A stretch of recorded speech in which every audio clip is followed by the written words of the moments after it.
SSC MTS ஜிகேக்காக நம்ம ஒரு crash course பார்த்துட்டு இருக்கோம். இதுல இதுவரைக்கும் 4 வீடியோஸ் வந்து அப்லோட் பண்ணியாச்சு. இப்ப பார்க்குறது 5வது வீடியோ. இது பர்ட்டிகுலரா இந்த வீடியோ வந்து கொஞ்சம் லென்த்தா இருக்கலாம். ஆனா என்டையர் கெமிஸ்ட்ரி டாபிக் என்ன பண்ணுவோம்னா, நம்ம கம்ப்ளீட் பண்ணுவோம். இது நான் 2 நாளைக்கு முன்னயே எடுக்க வேண்டியது. பட் 2 பார்ட்டா எடுக்க வேணாம். ஒரே சிங்கிள் வீடியோல மொத்தமா 50 கொஸ்டின்ஸ் என்ன அப்படின்னு பார்த்தீங்கன்னா, எம்டிஎஸ்ல லாஸ்ட் இயர்ல கேட்டிருந்தாங்க. அது எல்லாத்தையும் ஒரே வீடியோல கொடுத்தேன்னா, ஸ்டூடெண்ட்க்கு ரொம்பவே ஈஸியா இருக்கும். டக்கு டக்குன்னு வந்துருன்னா, அந்த கொஸ்டின பார்த்து அவங்களால ஈஸியா வந்து ரிவிஷன் பண்ண முடியும்னு சொல்லி தான் என்ன பண்ணிட்டு இருக்கேன்னா, ஒரே வீடியோல குடுத்துருக்கேன். இப்ப இந்த 4 வீடியோ இதுக்கான பிளேலிஸ்ட் லிங்க் இந்த வீடியோட டிஸ்கிரிப்ஷன்ல இருக்கு. நீங்க வந்து செக் பண்ணி பார்த்துக்கலாம். இது எதுக்காக சொல்றேன்னா, எம்டிஎஸ், ஜிகே வந்து ரொம்ப ரொம்ப இம்பார்ட்டன்ட். நீங்க கட் ஆஃப் கிளியர் ஆகுறீங்க இல்லையான்னு சொல்லி எது தீர்மானிக்கும்னா, ஜிகே தான் தீர்மானிக்கும். அதனால தான். இப்ப கெமிஸ்ட்ரியோட கொஸ்டின்ஸ் வந்து ஸ்டார்ட் பண்றதுக்கு முன்னாடி கெமிஸ்ட்ரியில என்ன டாபிக் இருக்கு அப்படின்னு உங்களுக்கு தெரிஞ்சிருக்கணும். அதாவது எம்டிஎஸ் பொறுத்தளவுக்கு கெமிஸ்ட்ரியில இந்த 9 டாபிக்ல இருந்தா என்ன பண்ணுவோம்னா கொஸ்டின்ஸ் வந்து எடுப்பாங்க. இதை எதை வச்சு சார் சொல்றீங்க அப்படின்னு கேட்டீங்கன்னா, இந்த 9 டாபிக்மே நான் வந்து கிளாஸ் எடுத்திருந்தேன் based on school book NCERT. என்சிஆர்டில 6வதுல இருந்து 10வது வரைக்கும் என்னெல்லாம் டாபிக் வந்து எக்ஸாம்ல கேட்கறாங்களோ அதை வச்சு தான் கிளாஸ் எடுத்திருந்தேன்.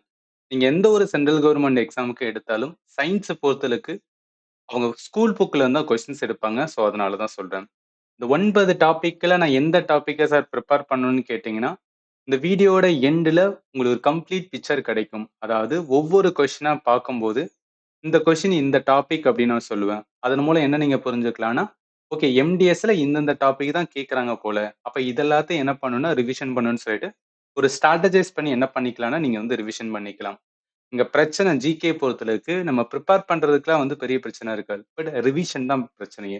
ரிவிஷன எவ்வளோ வந்து ஸ்மார்ட்டா பண்றீங்களோ, அந்த அளவுக்கு உங்களால என்ன பண்ண முடியும்னா, ஸ்கோர் பண்ண முடியும். சரி, நம்ம வந்து ஸ்ட்ரைட்டா என்ன பண்ணிடலாம் அப்படின்னு பார்த்தீங்கன்னா, கொஸ்டின்ஸ் வந்து ஸ்டார்ட் பண்ணிடலாம். கொஸ்டின பார்க்கறதுக்கு முன்னாடி, நம்ம சேனல நீங்க ஃபர்ஸ்ட் டைம் வாட்ச் பண்றீங்கன்னா, மறக்காம சப்ஸ்கிரைப் பண்ணுங்க. ஏன்னா இந்த வீடியோ மேக் பண்ண நான் ரொம்பவே எஃபோர்ட் போட்டுட்டு இருக்கேன். உங்களோட சப்போர்ட் இல்லாம டெஃபினட்டா என்னால என்ன பண்ண முடியாதுன்னா, இது வந்து ரன் பண்ண முடியாது. அதனால வந்து சப்ஸ்கிரைப் பண்ணாம இருந்தீங்கன்னா, சப்ஸ்கிரைப் பண்ணுங்க. உங்க ஃப்ரெண்ட்ஸ் சர்க்கிள்லயும் எம்டிஎஸ்க்கு ப்ரிப்பேர் பண்ணா, அவங்களுக்கும் ஷேர் பண்ணுங்க. இந்த வீடியோவ எண்டு வரைக்கும் பார்த்துட்டு, உங்களோட ஃபீட்பேக் என்ன பண்ணுங்கன்னா, இந்த வீடியோட கமெண்ட்ல சொல்லுங்க. சரி, ஸ்ட்ரைட்டா ஆரம்பிச்சலாம். Which one of the following raw material is not used to prepare the baking soda? சமையல் சோடா தயாரிக்க பின்வரும் எந்த மூலப்பொருள் பயன்படுத்தப்படுவதில்லை? நான் எல்லா கொஸ்டினுமே எந்த டேட்ல கொஸ்டின் கேட்டாங்கன்னு சொல்லி மென்ஷன் பண்ணுவேன். இது எதுக்காகனா, நம்ம எம்டிஎஸ் ப்ரிப்பேர் பண்ணும்போது எம்டிஎஸ்ல கொஸ்டினா பார்க்கும்போது தான் எக்ஸாம்ல கொஸ்டின் எப்படி செட் பண்றாங்க, அதோட லெவல் எந்த மாதிரி இருக்கு, இதெல்லாமே நீங்க புரிஞ்சுக்கிட்டு அதுக்கு ஏத்தாப்புல என்ன பண்ணிக்கலாம்னா, உங்கள நீங்களே அனலைஸ் பண்ணி வந்து ப்ரிப்பேர் பண்ணிக்கலாம். அகைன் நான் ஆல்ரெடி வந்துனா எல்லா கொஸ்டினுமே வந்து எம்டிஎஸ்ல கேட்டதா நான் டெக்ஸ்ட் புக்ல வந்து வெரிஃபையும் பண்ணி பார்த்துட்டேன். இது யாருக்காகனா, ஒரு நியூ ஸ்டூடண்ட் இந்த வீடியோ பார்க்கும்போது உங்களுக்கு வந்து நான் சொல்லணும். அதனால இந்த இடத்துல மென்ஷன் பண்றேன். அதனால வந்து ட்ரஸ்ட் மீ எல்லாமே ரொம்பவே வந்து என்னன்னா அக்யூரேட்டா இருக்கும். அதனால நீங்க என்ன பண்ணிக்கலாம்னா, தாராளமா ஃபாலோ பண்ணலாம். சரி, இந்த கொஸ்டின்ஸ இது என்ன டாபிக்ன்னு சொல்லிடுறேன். பேக்கிங் சோடா அப்படின்றது சமையல் சோடா. இத நம்ம எதுல லேர்ன் பண்ணுவோம்னா, ஆசிட் பேஸ் சால்ட்ன்னு சொல்லிட்டு ஒரு டாபிக் இருக்கும். ஆசிட், பேஸ் அண்ட் வந்து சால்ட். இந்த டாபிக்ல இருந்து என்ன பண்ணியிருக்காங்கன்னா, இந்த கொஸ்டின்ஸ் எடுத்திருக்காங்க. அதாவது ஒண்ணும் கிடையாது. நம்ம சால்ட் லேர்ன் பண்ணும்போது, சால்ட் வந்து என்னன்னா, ரொம்ப இம்பார்ட்டன்டான ஒரு கான்செப்ட். அதுல ஒரு 5 சால்ட் தான் ஸ்கூல் புக்ல குடுத்திருப்பாங்க. அதுல முக்கியமானது ஒண்ணு வந்து இந்த சமையல் சோடா. சமையல் சோடா வந்து பிரிப்பரேஷன் தயாரிக்கும் முறை வந்து இருக்கு. இந்த தயாரிக்கும் முறையில என்னென்னலாம் யூஸ் பண்ணுவாங்கன்னா, sodium chloride, water, carbon di oxide, அடுத்து வந்து அம்மோனியா. இந்த 4 பொருள் இருந்தா மட்டும் தான் வந்து சமையல் சோடா, பேக்கிங் சோடாவான NaHCO3 என்ன பண்ண முடியும்னா தயாரிக்க முடியும். அப்ப இத வச்சு பார்க்கும்போது, அவன் என்ன கேட்டிருக்கான்? என்ன ரா மெட்டீரியல் யூஸ் ஆகாது, யூஸ் பண்ணல அப்படின்னு கேட்டிருக்கான். வாட்டர் டெஃபினட்டா தேவ. சோடியம் குளோரைட் டெஃபினட்டா தேவ. அம்மோனியா வந்து டெஃபினட்டா தேவ. இதெல்லாம் இருக்கு. பி பாருங்களேன். சோடியம் கார்பனேட் என்ன அப்படின்னு பார்த்தீங்கன்னா, நம்ம வந்து என்ன பண்ண மாட்டோம்னா, ரா மெட்டீரியல் யூஸ் பண்ண மாட்டோம். அதனால இந்த கொஸ்டினுக்கு ஆன்சர் வந்து பி தான். இது லேர்ன் பண்ணலனா டஃப்பானதான். பட் உங்களுக்கு வந்து பேசிக் நீங்க லேர்ன் பண்ணியிருந்தீங்க அப்படின்னா, உங்களால ஈஸியா வந்து கனெக்ட் பண்ண முடியும். ஈவன் ஞாபகத்துல வச்சுக்கங்க. இந்த கார்பனேட் அப்படின்லாம் எல்லாமே என்னன்னா, இந்த கார்பனேட் பார்ட் எல்லாமே வந்து ஒரு பிரிப்பரேஷன் முடிஞ்சதுக்கு அப்புறம் உருவான பொருளா இருக்கும். ஸோ அந்த லாஜிக்ல கூட என்ன பண்ணலாம்னா, இந்த கொஸ்டின வந்து நீங்க எடுத்து ஆன்சர் பண்ணலாம். நெக்ஸ்ட் போயிடலாம். அடுத்த கொஸ்டின்ஸ் பார்க்கறதுக்கு முன்னாடி, இந்த கிளாஸ் பிடிஎஃப் இது எதுக்காகனா, நீங்க ரிவிஷன் பண்ற டைம்ல கையில பிடிஎஃப் இருந்துச்சுன்னா ரொம்பவே யூஸ்ஃபுல்லா இருக்கும். ஸோ அந்த பிடிஎஃப் என்னன்னா, நம்ம ஆப்ல தான் நான் குடுத்துருக்கேன். ஸோ ஆப்புக்கான லிங்க் இந்த வீடியோட டிஸ்கிரிப்ஷன்ல இருக்கு. நீங்க ஒன்ஸ் இன்ஸ்டால் பண்ணதுக்கப்புறம் இந்த மாரி வரும். இதுல இந்த 3 கோடு இருக்கும். அந்த 3 கோட தொடுங்க. ஃப்ரீ மெட்டீரியல்னு வரும். ஸோ இந்த ஃப்ரீ மெட்டீரியல கிளிக் பண்ணா டாக்குமெண்ட்ஸ் இருக்கும். இந்த டாக்குமெண்ட்ஸ்ல எஸ்எஸ்சி எம்டிஎஸ்ன்னு சொல்லிட்டு வந்து ஒரு ஃபோல்டர் இருக்கும். ஸோ அந்த ஃபோல்டர்ல என்ன பண்ணிக்கலாம்னா, இப்ப வந்து பார்க்கறது 5வது வீடியோ. இதுக்கு முன்னாடி பார்த்த 4 வீடியோக்கான பிடிஎஃப்பும் அட்டாச் பண்ணியிருக்கேன். இதையும் நான் அட்டாச் பண்ணிறேன். இதன் மூலம் என்னன்னா, நீங்க ரிவிஷன் பண்றதுக்கு வந்து யூஸ் பண்ணிக்கலாம். இப்ப சில ஸ்டூடண்ட்க்கு வந்து என்னன்னா டவுட் வரலாம். ஏதாவது டவுட் வந்துச்சு அப்படின்னு பார்த்தீங்கன்னா, என்னோட ஃபோன் நம்பர் 7971385142. என்னோட ஃபோன் நம்பர் குடுக்கறதுக்கான ரீசன், ஏதாவது ஜென்யூனா டவுட் இருக்கும்போது, ஒரு சார் நம்மளுக்கு வந்து என்னன்னா, நம்ம டவுட் கேட்டோம்னா, அத ஆன்ஸர் பண்ணுவாரு. ரெஸ்பான்ஸ் பண்ணுவாரு. அப்படின்னு வந்து என்ன ஒண்ணு கிரியேட் ஆச்சுன்னு வச்சுக்கோங்களேன். ஒரு ட்ரஸ்ட் பில்ட் ஆகும். உங்களுக்கு என்னன்னா, ஒரு ஸ்டில் மோட்டிவேஷன் கிடைக்கும். நான் ஏதாவது சொல்லும்போது உங்களுக்கு ஏதாவது ஒரு மோட்டிவேஷன் கிடைக்கலாம். அத வச்சு என்ன பண்ணுவீங்கன்னா, இன்னும் கொஞ்சம் நல்லா ப்ரிப்பேர் பண்ணுவீங்க. இதுக்காக தான் என்னோட ஃபோன் நம்பர் குடுப்பேன். ஏதாவது டவுட் இருந்துச்சுன்னா நீங்க கேளுங்க. நான் கண்டிப்பா உங்களுக்கு ஆன்ஸர் பண்ணுவேன். சரி 2வது கொஸ்டின்ஸ் பாருங்க. Which property of an element is inversely related to its ionization energy? ஒரு மூலக்கூற்றின் எந்த பண்பு அதன் அயனாக்க ஆற்றலுடன் எதிர்த்தொடர்பு கொண்டுள்ளது? முதல்ல இது என்ன டாபிக் அப்படின்னு கேட்டீங்கன்னா, பீரியாடிக் டேபிள். எஸ் பீரியாடிக் டேபிள்ல இருந்து கொஸ்டின்ஸ் எடுத்திருக்காங்க. நம்ம என்ன லேர்ன் பண்ணியிருப்போம்னா, நல்லா கவனிங்க. ஃபண்டமெண்டல் கிளாஸஸ் எடுக்கும்போது நான் உங்களுக்கு சொல்லியிருப்பேன். அதாவது நம்மளோட பீரியாடிக் டேபிள் ஆவர்த்தன அட்டவணையில லெஃப்ட்ல இருந்து ரைட்ல பார்க்கும்போது, அயனைசேஷன் எனர்ஜி என்னன்னா இன்கிரீஸ் ஆகும்ன்னு சொல்லுவாங்க. விச் மீன்ஸ் என்னன்னா, இங்க ஒரு தனிமம் இருக்குன்னா, அதோட அயனைசேஷன் எனர்ஜி ரொம்ப கம்மியா இருக்கும். அது இந்த சைடு வரும்போது அதுக்கு அதிகமா இருக்கும். அதுதான் இந்த இடத்துல மீனிங். அட்டாமிக் ரேடியஸ் இருக்கு பார்த்தீங்களா? அது ரைட்ல இருந்து லெஃப்ட்ல வரும்போது, லெஃப்ட்ல போகும்போது என்ன ஆகும்னா, அட்டாமிக் ரேடியஸ் இன்கிரீஸ் ஆகும்ன்னு சொல்லுவாங்க. அப்ப அயனைசேஷன் எனர்ஜிக்கு அப்படியே ஆப்போசிட்டா இன்வெர்ஸ்லி எது இருக்கு? அட்டாமிக் ரேடியஸ் இருக்கு. அதனால இந்த கொஸ்டினுக்கு ஆன்சர் அட்டாமிக் ரேடியஸ் ஆப்ஷன் சில இருக்கு. இது கொஞ்சம் ட்ரிக்கியான பார்ட் தான். பட் இருந்தாலும் லேர்ன் பண்ணியிருக்கணும். ஸோ அதனால தான் வந்து இத சொல்றேன். சரி அடுத்து வாங்க. 3வது question. Which one of the following statement correct அப்படின்னு கேட்டிருக்காங்க. சரி இதுல chlorine has the highest electron affinity while fluorine has the highest electron negativity. குளோரினுக்கு அதிகமான எலக்ட்ரான் ஈர்ப்பு உள்ளது. குளோரினுக்கு அதிகமான மின் இருப்பு தன்மை உள்ளது. 2வது ஸ்டேட்மெண்ட் அதேதான். ஸோ ஃப்ளூரின் வச்சு தான். அதாவது என்னன்னா 2 இது குடுத்துருக்காங்க. ஒண்ணு குளூரின், இன்னொன்னு ஃப்ளோரின். இது 2ல வந்து எதுக்கு வந்து எலக்ட்ரான் அஃபினிட்டி இருக்கும்? எதுக்கு எலக்ட்ரோ நெகட்டிவிட்டி இருக்கும்? இதான் வந்து கேட்குறாங்க. இப்ப இதுவுமே என்னன்னா பீரியாடிக் டேபிள் தான். ஸோ பீரியாடிக் டேபிள்ல 2ண்ட் வீடியோல உங்களுக்கு நான் சொல்லியிருப்பேன். இது எல்லாமே இப்ப நான் குடுக்குற ஸ்லைடு எல்லாமே நான் ஃபண்டமெண்டல் கிளாஸஸ்ல என்ன எடுத்தனோ அதான் மென்ஷன் பண்ணியிருக்கேன். இது எதுக்காக சொல்றேன்னா, நம்மளோட கோர்சஸ் வந்து நீங்க வாங்கியிருந்தீங்கன்னா, நான் சொல்றது எல்லாத்தையும் என்ன பண்ணுங்கன்னா, ஒரு வாட்டி போயிட்டு ரீகலெக்ட் பண்ணுங்க. ஏன்னா இம்பார்ட்டன்ட் அதனால தான். சரி இதுல ஃப்ளூரின் இருக்கு பார்த்தீங்களா? ஸோ ஃப்ளூரின் தான் என்ன அப்படின்னு பார்த்தீங்கன்னா, ஹையஸ்ட் எலக்ட்ரோ நெகட்டிவிட்டி. இதெல்லாம் என்னன்னா பீரியாடிக் டேபிள்ல சில கேரக்டர் இருக்கும். அததான் வந்து பார்த்துட்டு இருக்கோம். குளோரின் இருக்கு பார்த்தீங்களா? ஸோ குளோரின் என்ன சொல்லுவாங்கன்னா, எலக்ட்ரான் அஃபினிட்டின்னு சொல்லுவாங்க. ஸோ எலக்ட்ரான் அஃபினிட்டி என்பது எலக்ட்ரான் நாட்டம் கொண்ட ஒரு தனிமம். அதிகமான எலக்ட்ரான் நாட்டம் கொண்ட தனிமத்துல குளோரின் வரும். அதிகமான எலக்ட்ரான் ஏற்புத்தன்மை கொண்ட தனிமத்தில் குளோரின் வரும். அப்ப இத வச்சு பார்க்கும்போது highest electro negativity. So highest electro negativity எதுக்கு வரும் அப்படின்னு பார்த்தா, எலக்ட்ரோ நெகட்டிவிட்டி ஃபார் எதுக்கு அப்படின்னு பார்த்தீங்கன்னா, ஃப்ளோரின் இருக்கும். So electro negativity fluorine, electron affinity for வந்து குளோரின். அதனால இந்த கொஸ்டினுக்கு ஆன்சர் என்ன வரும்? ப்ராப்பர் ஆப்ஷன் ஏ தான் வரும். அடுத்து வாங்க.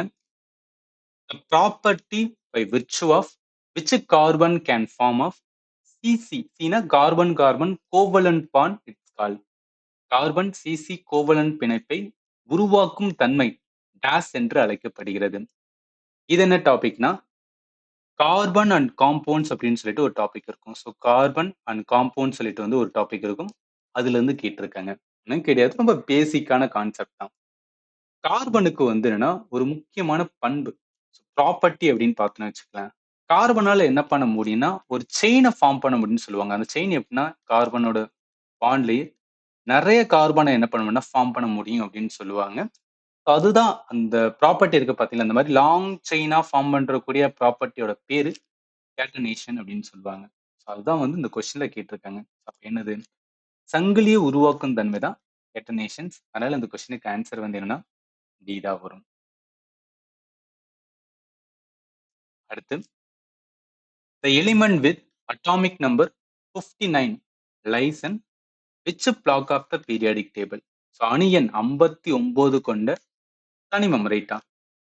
கால அட்டவணையில், ஸோ தனிம வரிசை அட்டவணையில் எந்த தொகுதியில் உள்ளது அப்படின்னு வந்து கேட்டிருக்காங்க. இதுவும் என்னன்னா பீரியாடிக் டேபிள்ல இருந்து கொஸ்டின்ஸ் எடுத்திருக்காங்க. இப்ப இது வந்து பார்க்க தான் வந்து டஃப்பா தெரியும். பட் பீரியாடிக் டேபிள்ல நீங்க சின்ன சின்ன இம்பார்ட்டன்ட் எல்லாத்தையும் நோட் பண்ணிருந்தீங்கன்னு வச்சுக்கலாம். இது ரொம்பவே ஈஸியானதுதான். ஏன்னா, இந்த 59 எங்க ஆரம்பிக்கும்னா நல்லா கவனிங்களேன். ஸோ 59 அதாவது இந்த 57ல இருந்து என்னன்னா தனியா எஃப் லாக்கோடது வந்துரும். லாந்தனைட் அந்த சீரிஸோடது வந்து ஸ்டார்ட் ஆகும். ஸோ அதனால 59 டெஃபினட்டா என்ன இருக்கும்?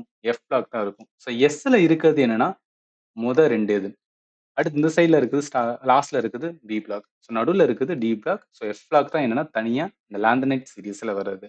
ஸோ அத வச்சு பார்க்கும்போது என்ன எஃப் பிளாக் தான் என்னன்னா நல்லா கவனிங்க. ஸோ எஃப் பிளாக் தான் இருக்கா? ஸோ அதனால என்ன வரும்னா, இந்த கொஸ்டினுக்கு ஆன்சர் ஆப்ஷன் பி தான் வரும். ஸோ பீரியாடிக் டேபிள்ல கொஸ்டின்ஸ் வந்து என்னன்னா, ரொம்ப பேசிக்கா கேட்காம கொஞ்சம் டெப்த் போறாங்க. ஸோ அதனால உங்களுக்கு வந்துன்னா, அதுல கொஞ்சம் கிளாரிட்டி இருங்க. ஏன்னா இதுல நெறைய நமக்கு கன்ஃப்யூஷன்ஸ் வரும். அதனால தான் சொல்றேன். ஈவன் அதே இதுதான் எஸ் பிளாக்ல என்னென்ன வரும்னு சொல்லியிருக்கேன். பி பிளாக்ல என்ன மாரி தனிமம் இருக்கும். டி பிளாக்ல, எஃப் பிளாக்ல லாந்தனைடோட சீரிஸ். நெக்ஸ்ட் போலாம். Which one of the following is a natural indicator for acid and base? கீழ்கண்டவற்றில் எது அமிலம் மற்றும் காரத்திற்கு இயற்கையான குறியீடு? அதாவது இண்டிகேட்டர். இண்டிகேட்டர் எதுக்கு யூஸ் பண்ணுவாங்க அப்படின்னா, ஒரு இது ஆசிடா இருக்கா, பேஸா இருக்கா அப்படின்னு கண்டுபிடிக்கிறதுக்காக. என்னென்ன டாபிக்னா, அந்த ஆசிட் பேஸ் இருக்கும்போது என்ன ஆசிட் பேஸ், சால்ட் டாபிக் இருக்கு பார்த்தீங்களா? அதுல இருந்து எடுத்திருக்காங்க. நம்ம ஆசிட் பேஸ்ல பேசிக்கா லேர்ன் பண்ணும்போது, இண்டிகேட்டர் அப்படின்னு சொல்லி நம்ம லேர்ன் பண்ணுவோம். நிறங்காட்டிகள் அப்படின்னு தமிழ்ல சொல்றது. இதுல நேச்சுரல் இண்டிகேட்டர் இருக்கும். ஸோ நான் கிளாஸ் எடுக்கும்போது நேச்சுரல் இண்டிகேட்டர்ல இது ஸ்கூல் புக்ல குடுத்தத நான் குடுத்திருக்கேன். லிட்மஸ் இருக்கும். ரெட் கேபேஜோட லீஃப் எக்ஸ்ட்ராக்ட் சொல்லுவாங்க. ஃப்ளவர் ஆஃப் ஹைட்ரான்ஜியா பிளான்ட் சொல்லுவாங்க. டர்மரிக். இதுதான் என்ன அப்படின்னு பார்த்தீங்கன்னா, லிட்மஸ், டர்மரிக், சைனா ரோஸ் இங்க இருக்கு பாருங்களேன். இதான் என்ன நேச்சுரல் இண்டிகேட்டர். ஸோ அப்ப அத வச்சு பார்க்கும்போது இந்த கொஸ்டினுக்கு எது வரும்னா, சைனா ரோஸ் இருக்கா? சைனா ரோஸ் இருக்கு. ஆப்ஷன் பி வரும். இது எல்லாமே என்னன்னா ஸ்கூல் புக்கான அகைன் அகைன் சொல்றது. தயவுசெய்து உங்களுக்கு டைம் இருந்துச்சுன்னா, சயின்ஸ் கிளாஸாவது வந்து பார்த்துருங்க. ஏன்னா இதுல பிரிப்பேர் பண்றதுக்கு எக்கச்சக்கமா இருக்கும். பட் அத நீங்க அழகா வந்து லேர்ன் பண்ணிட்டீங்கன்னு வச்சுக்கங்களேன். ரொம்பவே எக்ஸாமுக்கு யூஸ்ஃபுல்லா இருக்கும். ஸோ அததான் அகைன் அகைன் நான் சொல்லிட்டு இருக்கேன். சரி, அடுத்து போலாம். அடுத்த கொஸ்டின்ஸ் பாருங்களேன். கீழ்க்கண்ட வேதியியல் வினையின் விளைவு என்ன அப்படின்னு கேட்குறாங்க. என்ன சொல்லியிருக்காங்க? NaCl சோடியம் குளோரைடு, வாட்டர் இருக்கு, கார்பன் டை ஆக்சைடு இருக்கு, அம்மோனியா இருக்கு. இதுக்கு முன்னாடி பார்த்தோமா? ஸோ இது எல்லாமே சேர்ந்து எத உருவாக்கும் அப்படின்னு பார்த்தீங்கன்னா, பேக்கிங் சோடா, சமையல் சோடாவ உருவாக்குமா? ஸோ அதனால இந்த கொஸ்டினுக்கு ஆன்சர் என்ன வரும்னா, பி தான் வரும். இது ஆல்ரெடி லேர்ன் பண்ணியிருந்தா ரொம்ப ரொம்ப ஈஸி ரைட்டா? ஸோ அதனால தான் எங்கேயாவது ஒரு இடத்துல நம்ம லேர்ன் பண்ணது நல்லாவே என்னன்னா அடுத்ததுல வந்து யூஸ்ஃபுல்லா இருக்கும். ஸோ அதனால அந்த பேசிக்ஸ் மட்டும் ஸ்ட்ராங்கா இருங்க. மறந்துடாதீங்க. அதுதான் பேக்கிங் சோடாவோட பிரிப்பரேஷனோட இதுதான் வந்து நம்ம இதுக்கு முன்னாடி பார்த்துட்டோம். அடுத்து, இந்த periodic table what is the trend for atomic radius as you move from left to right across the period? Okay, என்ன சொல்றாங்க? அட்டாமிக் ரேடியஸ்ல லெஃப்ட்ல இருந்து நான் ரைட் சைடு போகும்போது என்ன ஆகும்? இன்கிரீஸ் ஆகுமா? டிக்ரீஸ் ஆகுமான்னு கேட்குறாங்க. அட்டாமிக் ரேடியஸ்னா அணுவோட ஆரம். ஸோ அணுவோட ஆரம் என்ன? அட்டாமிக் ரேடியஸ் பொறுத்தவரைக்கும் லெஃப்ட்ல இருந்து ரைட். நம்மளுக்கு என்ன தெரியும்? ரைட்ல இருந்து லெஃப்ட் போகும்போது இன்கிரீஸ் ஆகும் அப்படின்னு சொல்றோம். அத எப்படி வேற மாரி சொல்லலாம்? லெஃப்ட்ல இருந்து ரைட் சைடு போகும்போது டிக்ரீஸ் ஆகும் அப்படின்னு சொல்லலாமா? ஸோ அப்ப அத வச்சு பார்க்கும்போது என்ன? லெஃப்ட்ல இருந்து ரைட் சைடு போகும்போது டிக்ரீஸ் ஆகும். ஸோ அட்டாமிக் ரேடியஸ் என்னன்னா, டிக்ரீஸ் ஆகுற ஆப்ஷன், ஆப்ஷன் டில இருக்கு. இது நல்லாவே கன்ஃப்யூஸ் பண்ணும். ஸோ அதனால சின்ன சின்ன ட்ரிக் வச்சு வந்து என்ன பண்ணிக்கலாம், ஞாபகத்துல வச்சுக்கோங்க. அடுத்து, in which year did the John Dalton present his atomic theory, the second part of which state that all atom of a particular elements are equal? அதாவது ஒரு தனிமத்தின் அனைத்து அணுக்களும் ஒன்றே போலவே இருக்கும் என்று கூறும் ஜான் டால்டனின் அணு கோட்பாட்டை அவர் எந்த ஆண்டில் முன்வைத்தார்? இது பார்க்கறதுக்கு வந்து ஈஸியா இருக்கும். பட் அந்த இயர வச்சு கேட்கல நிறைய நம்ம என்ன பண்ணுவோம்னா கன்ஃப்யூஸ் பண்ணுவோம். இது என்ன டாபிக் அப்படின்னு கேட்டீங்கன்னா, atomic தியரியா, structure of the atom சொல்லிட்டு வந்து ஸ்ட்ரக்சர் ஆஃப் த ஆட்டம். இது எல்லாமே நீங்க வந்து என்னன்னா ஆல்ரெடி லேர்ன் பண்ணியிருந்தீங்கன்னா, நீங்க ஒரு நோட் போட்டிருப்பீங்க பார்த்தீங்களா? ஸோ அந்த நோட் போட்டதுல வந்து செக் பண்ணி பாருங்க. ஒரு வாட்டி அப்படியே என்ன பண்ணுங்கன்னா, உங்களோட நோட்டையும் வந்து ரிவைஸ் பண்ணுங்க. ஏன்னா ஒரு கொஸ்டின பார்க்கறதுல சும்மா பார்த்தோம், அதோட ஆன்சர் என்ன அப்படின்னு பார்க்கறத விட, அது என்ன டாபிக்கு? அந்த டாபிக் நம்ம லேர்ன் பண்ணியிருக்கோமா? அத நம்ம வந்து என்னன்னா கேட்கறதுக்கு ஏத்தாப்புல நம்ம ஆல்ரெடி பிரிப்பேர் பண்ணியிருக்கோமா? இல்ல நம்ம பிரிப்பேர் பண்ணாம இருந்தா சைட்ல என்ன பண்ணுங்க நோட் பண்ணுங்க. ஸோ திஸ் இஸ் வே என்ன அப்படின்னு பார்த்தீங்கன்னா, ஒரு ப்ரீவியஸ் கொஸ்டின் லேர்ன் பண்றதுல ஒரு அட்வான்டேஜ் இருக்கு. பிளஸ் எப்படி எக்ஸாம்ல கேட்கறாங்கன்னு தெரிஞ்சுக்கிட்டு, அதுக்கேத்த என்ன பண்ணிக்கலாம்னா, நீங்க வந்து ஃபைனல் ரிவிஷனுக்கு வந்து குடுத்துக்கலாம். சரி ஸ்ட்ரக்சர் ஆஃப் த ஆட்டம் சொல்றேனா, அட்டாமிக் தியரி நெறைய பேர் என்ன பண்ணியிருப்பாங்கன்னு வச்சுக்கோங்களேன், ஒவ்வொருத்தங்களா தியரி சொல்லியிருப்பாங்க. அதுல ஒரு டால்டனோட வந்து அணுக்கோட்பாடு ரொம்பவே வந்து இம்பார்ட்டன்ட்ன்னு சொல்லுவாங்க. எந்த வருஷம் குடுத்திருக்காரு பாருங்களேன். 1808. ஆக்சுவலி நீங்க அதர் எஸ்எஸ்சி எக்ஸாம் போறீங்க, இல்ல ரயில்வே எக்ஸாம் போறீங்கன்னா, அதுல எப்படி கேட்பான்னா, ஒரு அணுக்கோட்பாடு இருக்குன்னா, அந்த அணுக்கோட்பாட்டுல என்ன சொன்னாங்க? இல்ல அதுல வந்து என்ன லிமிட்டேஷன்ஸ்? இந்த மாரி தான் வந்து கேட்டாங்க. பட் எம்டிஎஸ் பொறுத்தவரைக்கும் ரொம்ப, ரொம்ப, ரொம்ப, ரொம்ப ஃபேக்சுவலா எடுக்குறாங்க. இதெல்லாமே வந்து என்னன்னா தெரிஞ்சுக்கணும். ஓகே. ஒரு தியரி இருக்குன்னா, அணு கோட்பாடு இருக்குன்னா, அந்த அணு கோட்பாடு எந்த வருஷம் வந்தது? இதெல்லாம் தான் என்ன பண்ணணும்னா, நீங்க வந்து லேர்ன் பண்ணணும். இப்ப டால்டனோட அட்டாமிக் தியரி இருக்குன்னா, ரூதர் போர்டோட என்ன இருக்கு? எந்த வருஷம் வந்து கொண்டு வந்தாங்க? இதெல்லாம் அடிஷனலா என்ன பண்ணணும்னா, நீங்க வந்து நோட் பண்ணணும். இப்ப இத வச்சு பார்க்கும்போது, இந்த கொஸ்டினுக்கு ஆன்ஸர் 1808 ஆப்ஷன் என்ன வரும்? ஏ தான் வரும். அடுத்து பாருங்க. Which one of the following is a alarming effect of thermal pollution in water body? நீர்நிலைகளில் ஏற்படும் வெப்ப மாசுபாட்டின் ஆபத்தான விளைவு எது? ஆக்சுவலி இது என்ன அப்படின்னு பார்த்தீங்கன்னா, கம்ப்ளீட்டா சயின்ஸ்ன்னு சொல்ல முடியாது. இது என்விரான்மென்ட். என்விரான்மென்ட் டாபிக் இருக்கும். அந்த என்விரான்மென்ட் டாபிக்ல இருந்து என்ன பண்ணியிருக்காங்கன்னா, கொஸ்டின்ஸ் வந்து எடுத்திருக்காங்க. தெர்மல் பொல்யூஷன்ஸ் இருக்கு பார்த்தீங்களா? அதாவது வெப்ப மாசுபாடு வந்து ஒரு பிரச்சனைன்னு கேட்டீங்கன்னா, எஸ். குளோபல் வார்மிங் எல்லாமே சொல்லிட்டு இருக்கோம் பார்த்தீங்களா? இந்த மாதிரி குளோபல் வார்மிங்னால ஆக்சுவலா நடக்கிற பிரச்சனை வந்து என்னன்னா, நம்ம ஹியூமனுக்கு இல்லாட்டாலும், பட் இயற்கையில நெறைய பிளேஸ்ல என்ன அப்படின்னு பார்த்தீங்கன்னா, அது வந்து பிரச்சனையா இருக்கு. அது பர்ட்டிகுலரா சொல்லப்போனா வாட்டர் பாடில. இப்ப அதிகமா வந்து என்னன்னா, குளோபல் வார்மிங், கிளைமேட் சேஞ்ச்னால வந்து அதிக வெப்பம் இருக்கும்போது, என்ன ஆகும்னா, தெர்மல் பொல்யூஷன்ஸ் வந்து நல்லாவே வந்து இன்கிரீஸ் பண்ணப்படும்னு சொல்றாங்க. அப்படி இன்கிரீஸ் ஆச்சுன்னா, அதாவது தண்ணி ரொம்ப சூடாச்சுன்னா என்ன ஆகுமா, அந்த சூடான தண்ணி ஆக்ஸிஜன வந்து ஹோல்ட் பண்ண முடியாது. இதுதான் வந்து பிரச்சனை. ஹோல்ட் பண்றது என்ன ஆகும்னா கம்மியாகும். அதனால என்ன நடக்கும் அப்படின்னு கேட்டீங்கன்னா, இப்ப வாட்டர்ல இருக்கும்போது, அதாவது இப்ப கடல் தண்ணி இருக்கா? ஸோ கடல் தண்ணீல ஆக்ஸிஜன் எப்படி வந்து சேரும்னா, அந்த தண்ணியோட தண்ணீயா என்ன ஆகும்னா, ஆக்ஸிஜன் வந்து டிசால்வ் ஆகும்ன்னு சொல்லுவாங்க. ஸோ டிசால்வ்டு ஆக்ஸிஜன் அப்படின்னு சொல்லுவாங்க. அதன் மூலம் என்ன அப்படின்னு பார்த்தீங்கன்னு வச்சுக்கோங்களேன், அந்த தண்ணீல இருக்கிற மீனு, மிச்சம் இருக்க உயிரினங்கள் எல்லாமே அந்த ஆக்ஸிஜன் எடுத்துக்கிறோம். இப்ப இந்த இடத்துல தண்ணி ரொம்ப ஹீட் ஆச்சுன்னா, ஆக்ஸிஜன் ஹோல்ட் ஆகுறது கம்மியாகுது. அப்ப ஆக்ஸிஜன் கம்மியாகும்போது என்ன ஆகும்? அந்த டிசால்வ்டு ஆக்ஸிஜன் குறையும். அப்ப டிசால்வ்டு ஆக்ஸிஜன் குறையும்போது, அங்க இருக்கிற வந்து என்னன்னா, மீன்களால என்ன பண்ண முடியாதுன்னு வச்சுக்கலாம். ஆக்ஸிஜன் எடுத்துக்கிட முடியாது. ஸோ அதனால என்ன ஆகும்னா, சஃபோகேட் ஆகி டை ஆகுதாம். இதுதான் பிரச்சனை. ஸோ தெர்மல் பொல்யூஷன்ஸ் இல்ல குளோபல் வார்மிங்னால என்ன ரியலான வந்துனா இம்பாக்ட் அப்படின்னு கேட்டீங்கன்னா, இந்த இம்பாக்ட் தான். ஸோ அதனால என்ன வரும் அப்படின்னா, இந்த கொஸ்டினுக்கு answer the amount of dissolved oxygen decreases significantly. இதான் பிரச்சனை. அதனால இந்த கொஸ்டினுக்கு ஆன்சர் ஏ தான் வரும். அடுத்து வாங்க. The condition when the amount of dissolved oxygen in water body is alarmingly decreased is called. Just என்னன்னா இப்ப பார்த்தோம் பார்த்தீங்களா? அதே கான்செப்ட் தான். பட் அதுக்கு ஒரு பேர் இருக்கு. அந்த பேர் தான் வந்து என்னன்னு கேட்குறாங்க. இங்க பாருங்களேன். நீங்க ஆப்ஷன பார்த்தோனே உங்களால ஈஸியா கனெக்ட் பண்ண முடியும். அதாவது தமிழ்ல பார்க்கும்போது. ஹைப்போதெர்மியா என்பது உடல் வந்து குளிர்ச்சின்னு சொல்றது. அனோக்சியா என்பது ஆக்ஸிஜன் முழுமையான குறைபாடு தான் அனோக்சியா அப்படின்னு சொல்லுவாங்க. ஹைப்போக்சியா பொறுத்தவரைக்கும் ஆக்ஸிஜன் குறைபாடு. அசிடிஃபிகேஷன் வந்து அமிலமாது. ஆனா நம்ம எக்ஸாம்ல இந்த மாரி வந்து அனோக்சியானா ஆக்ஸிஜன் முழுமையான குறைபாடு, ஹைப்போக்சியானா ஆக்ஸிஜன் குறைபாடு இப்படிலாம் குடுக்க மாட்டாங்க. ஜஸ்ட் ஹைப்போக்சியா அப்படின்னு மட்டும் தான் வந்து அவங்களே குடுப்பாங்க. ஸோ அதனால என்னன்னு நம்மளுக்கு தெரிஞ்சிருக்கணும். நம்ம என்ன பார்த்தோம்? ஆக்ஸிஜன் முழுமையா குறையல. கொஞ்சம் கொஞ்சமா குறையுது ரைட்டா? ஸோ அலார்மிங்லி டிக்ரீஸ் மட்டும் தான் சொல்றாங்க. கம்ப்ளீட்டா எலிமினேட் ஆச்சு. சுத்தமாவே ஆக்ஸிஜன் இல்ல அப்படின்னு சொல்லல. அது குறையுதுன்னு சொல்றாங்க. அப்ப குறைவதற்கு என்ன வரும்னா, ஹைபோக்சியா வரும். அதனால இந்த கொஸ்டினுக்கு ஆன்சர் சி தான் வரும். அடுத்து வாங்க. Select the correct order of process used for water purification in water work. நீர் சுத்திகரிப்பு நிலையங்களில் பயன்படுத்தப்படும் செயல்முறைகளின் சரியான வரிசையை தேர்வு செய்ய. இது வந்து நம்ம ப்ரிப்பேர் பண்ணியிருக்கணும் அப்படிலாம் அவசியம் கிடையாது. நீங்க லாஜிக்கல் என்ன பண்ணலாம்னா ஆன்சர் பண்ண பார்க்கலாம்.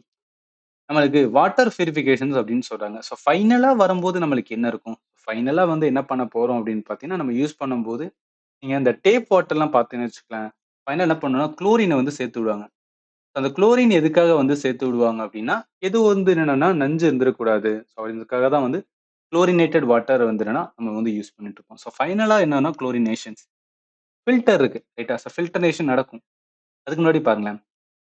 சஸ்பெண்டட் இம்பியூரிட்டி செடிமெண்டேஷன், சாலிடான இம்பியூரிட்டி செடிமெண்டேஷன். ஃபர்ஸ்ட் என்ன இருக்கும் அப்படின்னு பார்த்தீங்கன்னா, இந்த சாலிடான இருக்கு பார்த்தீங்களா? ஸோ சாலிடான இம்பியூரிட்டியோட செடிமெண்டேஷன்ஸ் முதல்ல போயிரும்.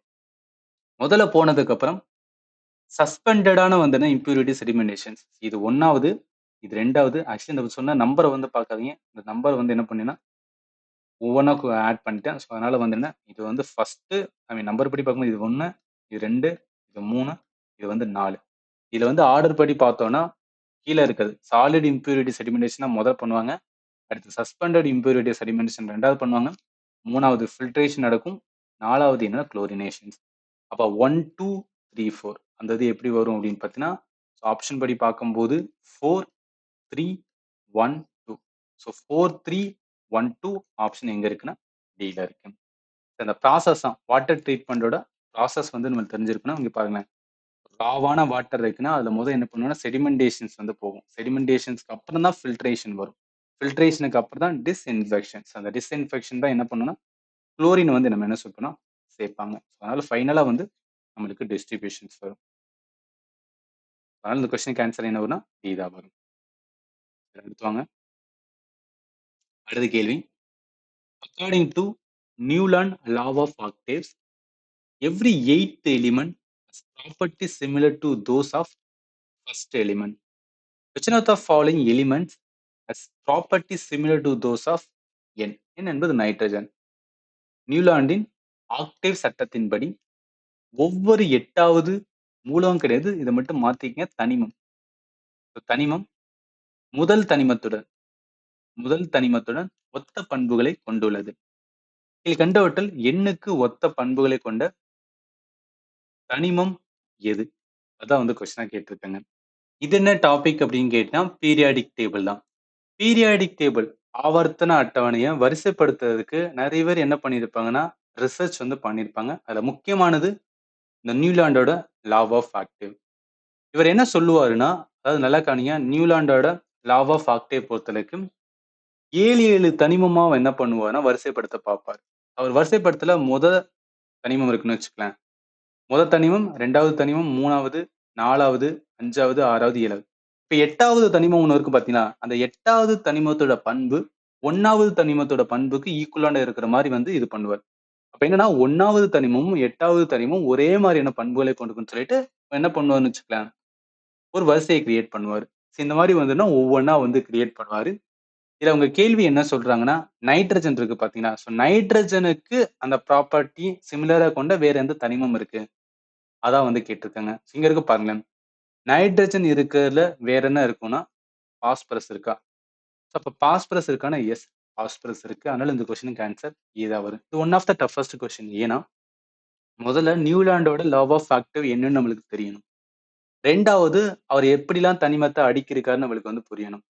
அது உள்ள போய் என்ன அப்படின்னு பார்த்தீங்கன்னா, அதுல நைட்ரஜன் எங்க இருக்கோ அது சம்பந்தப்பட்ட ஏதாவது ஒரு தனிமத்தை சொல்லுங்கன்னு சொல்றதெல்லாம் வந்து என்னன்னா, ரொம்பவே டஃப்பானது. பட் இந்த மாதிரி ஒரு கொஸ்டின்ஸ் வந்திருக்கு. உங்களுக்கு தெரியணும். அதனால தான் சொல்றேன். அப்ப இந்த கொஸ்டினுக்கு ஆன்சர் ஏ தான் வரும். அடுத்து பாருங்க.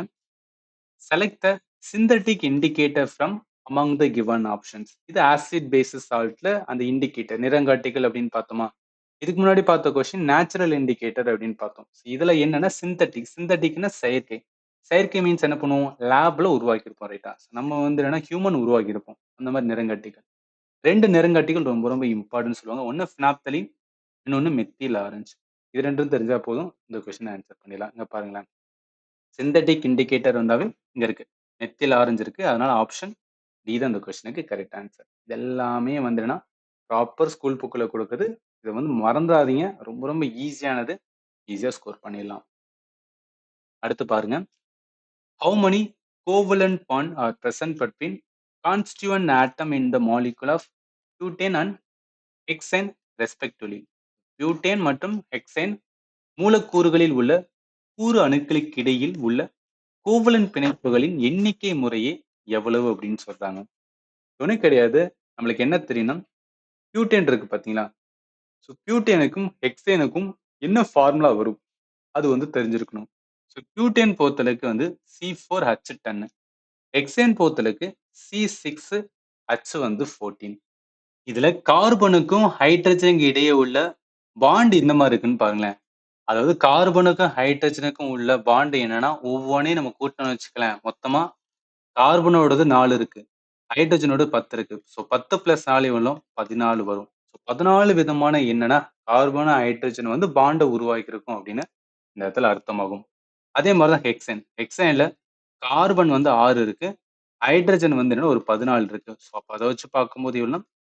20 விதமான பாண்ட் கார்பன், ஹைட்ரஜன் என்ன உருவாக்குன்னு அர்த்தம். ஸோ இது அந்த ஃபார்முலா தெரிஞ்சா போதும். அத வச்சு என்ன பண்ணிக்கலாம்னா, நீங்க வந்து கால்குலேட் பண்ணிக்கலாம். ஸோ அப்ப 14, 20 அந்த மாதிரி இருக்கிற ஆப்ஷன்ஸ் எங்க இருக்குன்னா, ஆப்ஷன் சில இருக்கு. அவன் ஜஸ்ட் என்னதான் கேட்டிருக்கான்னா, எத்தனை கோவலன்ட் பாண்ட் வந்து பிரசன்ட் ஆயிருக்கு மட்டும் தான் கேட்டிருக்கான். அதாவது மாலிக்யூலுக்கு இடையே. ஸோ மாலிக்யூல்னு சொல்லும்போது என்ன வரும்னா, கார்பனும் ஹைட்ரஜன் தான் வரும். அப்ப கார்பனுக்கும் ஹைட்ரஜனுக்கு வந்து நிறைய விதமான என்னன்னா செயின் மாதிரி ஃபார்ம் ஆகும் கார்பன். ஸோ அதுல எத்தனை விதத்துல எந்தெந்த இடத்துலலாம் வந்து கனெக்டா இருக்கோ, அதெல்லாம் சேர்த்து தான் வந்து இந்த ஃபார்முலா உருவாக்கியிருக்கும். அத வச்சு என்ன பண்ணிக்கலாம்னா, நீங்க 2யும் கூட்டி ஆட் பண்ணா போதும். அதான் என்ன வரும் அப்படின்னு பார்த்தீங்கன்னா, மொத்த கோவலன்ட் பாண்டோட எண்ணிக்கைய வந்து பார்க்கறதுக்கான ஒரு ஸ்ட்ரக்சர். அடுத்து வாங்க. அடுத்து பார்த்தோன்னா, select the correct order the following metal in terms of their increasing reactivities. பின்வரும் உலோகங்களை அவற்றின் அதிகரிக்கும் வினைத்திறன் அடிப்படையில் சரியான வரிசையை தேர்வு செய்க. இது என்ன டாபிக்னா, மெட்டல், நான் மெட்டல் அப்படின்னு சொல்லிட்டு ஒரு டாபிக் இருக்கும். மெட்டல், நான் மெட்டல்னு சொல்லிட்டு வந்து கெமிஸ்ட்ரி ஒரு டாபிக் இருக்கும். அதுல இருந்து கொஸ்டின்ஸ் எடுத்திருக்காங்க. நம்ம மெட்டல் பொறுத்தளவுக்கு என்னன்னா, ஒரு பேசிக்ஸ் வந்து லேர்ன் பண்ணுவோம். ரியாக்டிவிட்டி சீரிஸ் ஆஃப் மெட்டல் அப்படின்னு வந்து லேர்ன் பண்ணுவோம். ஸோ உலோகங்களோட செயல்திறன் வரிசை அப்படின்னு. அதனால கவனிங்களேன். கீழ இருக்கிற வந்து இந்த காப்பர், சில்வர், கோல்டு இதெல்லாம் என்னன்னா, அவ்வளவு சீக்கிரம் வந்து இது கூடயும் ரியாக்ட் ஆகாது. கோல்டுக்கு ஏன் நம்ம மவுஸ் அதிகமா இருக்குன்னா, அது என்ன பண்ணும், எத்தன வருஷம் ஆனாலும் கோல்டு கோல்டா தான் இருக்கும். கொஞ்சம் கூட என்ன ஆகாதுன்னா, தேய்மானம் நடக்காது ரைட்டா. ஸோ தேய்மானம் லைட்டா லைட்டா இருக்கும். பட் அந்த கோல்டு எதிர்க்கும்ல. அதனால தான் அதுக்கான வந்து மவுஸ் இருக்கு. ஸோ அத வச்சு பார்க்கும்போது என்னன்னா, நீங்க கொஞ்சம் கொஞ்சமா வந்து கனெக்ட் பண்ணிக்கலாம். ஸோ கோல்டு, சில்வர், காப்பர்லாம் அவ்வளவு சீக்கிரம் என்ன ஆகாதுன்னா, ரியாக்ட் ஆகாது. இப்ப அந்த வரிசையில பார்க்கும்போது, இதுல எந்த சீரியஸ் வந்து என்னன்னா, அவன் என்ன சொல்றான்? இன்கிரீசிங் ஆர்டர்ன்னு சொல்றான். ஸோ இன்கிரீஸ்ன்னு சொல்லும்போது என்னன்னா, ஸ்டார்ட்டிங்ல இங்க இருக்கிற gold, silver, copper. So copper தான் முதல்ல இருக்கணும். காப்பர் எங்க இருக்கு? ஃபர்ஸ்ட் வந்து கோல்டு இருக்கு. கோல்டுக்கு அப்புறம் என்னன்னா காப்பர் வரும். ஸோ கோல்டு, காப்பர் இது 2யும் நீ ஐடென்டிஃபை பண்ணிட்டாவே ஈஸியா ஆன்சர் வந்து எடுத்துடலாம். கோல்டு, காப்பர், காப்பருக்கு அப்புறம் என்ன வரும் அப்படின்னு பார்த்தீங்கன்னா, மெக்னீசியம் வருது. ஸோ மெக்னீசியத்துக்கு அப்புறம் தான் பொட்டாசியம் இருக்கு. ஸோ மெக்னீசியத்துக்கு அப்புறம் தான் பொட்டாசியம் இருக்கு. அதனால இந்த கொஸ்டினுக்கு ஆன்சர் ஏ தான் வரும். அடுத்து, which gas is released when you combine vinegar and baking soda in the balloon, causing it to inflate? Vinegar மற்றும் பேக்கிங் சோடாவை பலூனில் கலந்துவிட்டால் பலூன் பெரிதாக காரணமாக வெளிவரும் வாயு எது? ஒன்றும் கிடையாது. ஏதோ வந்து என்னன்னா இந்த ஏர் பலூன் மாதிரி எடுத்துக்கங்க. வினிகர் பேக்கிங் சோடாவை வந்து பலூன்ல கலந்து விட்டு அந்த பலூன் பெருசாகி வந்து ஒரு வாயுவை வந்து வெளிப்படுத்தும்.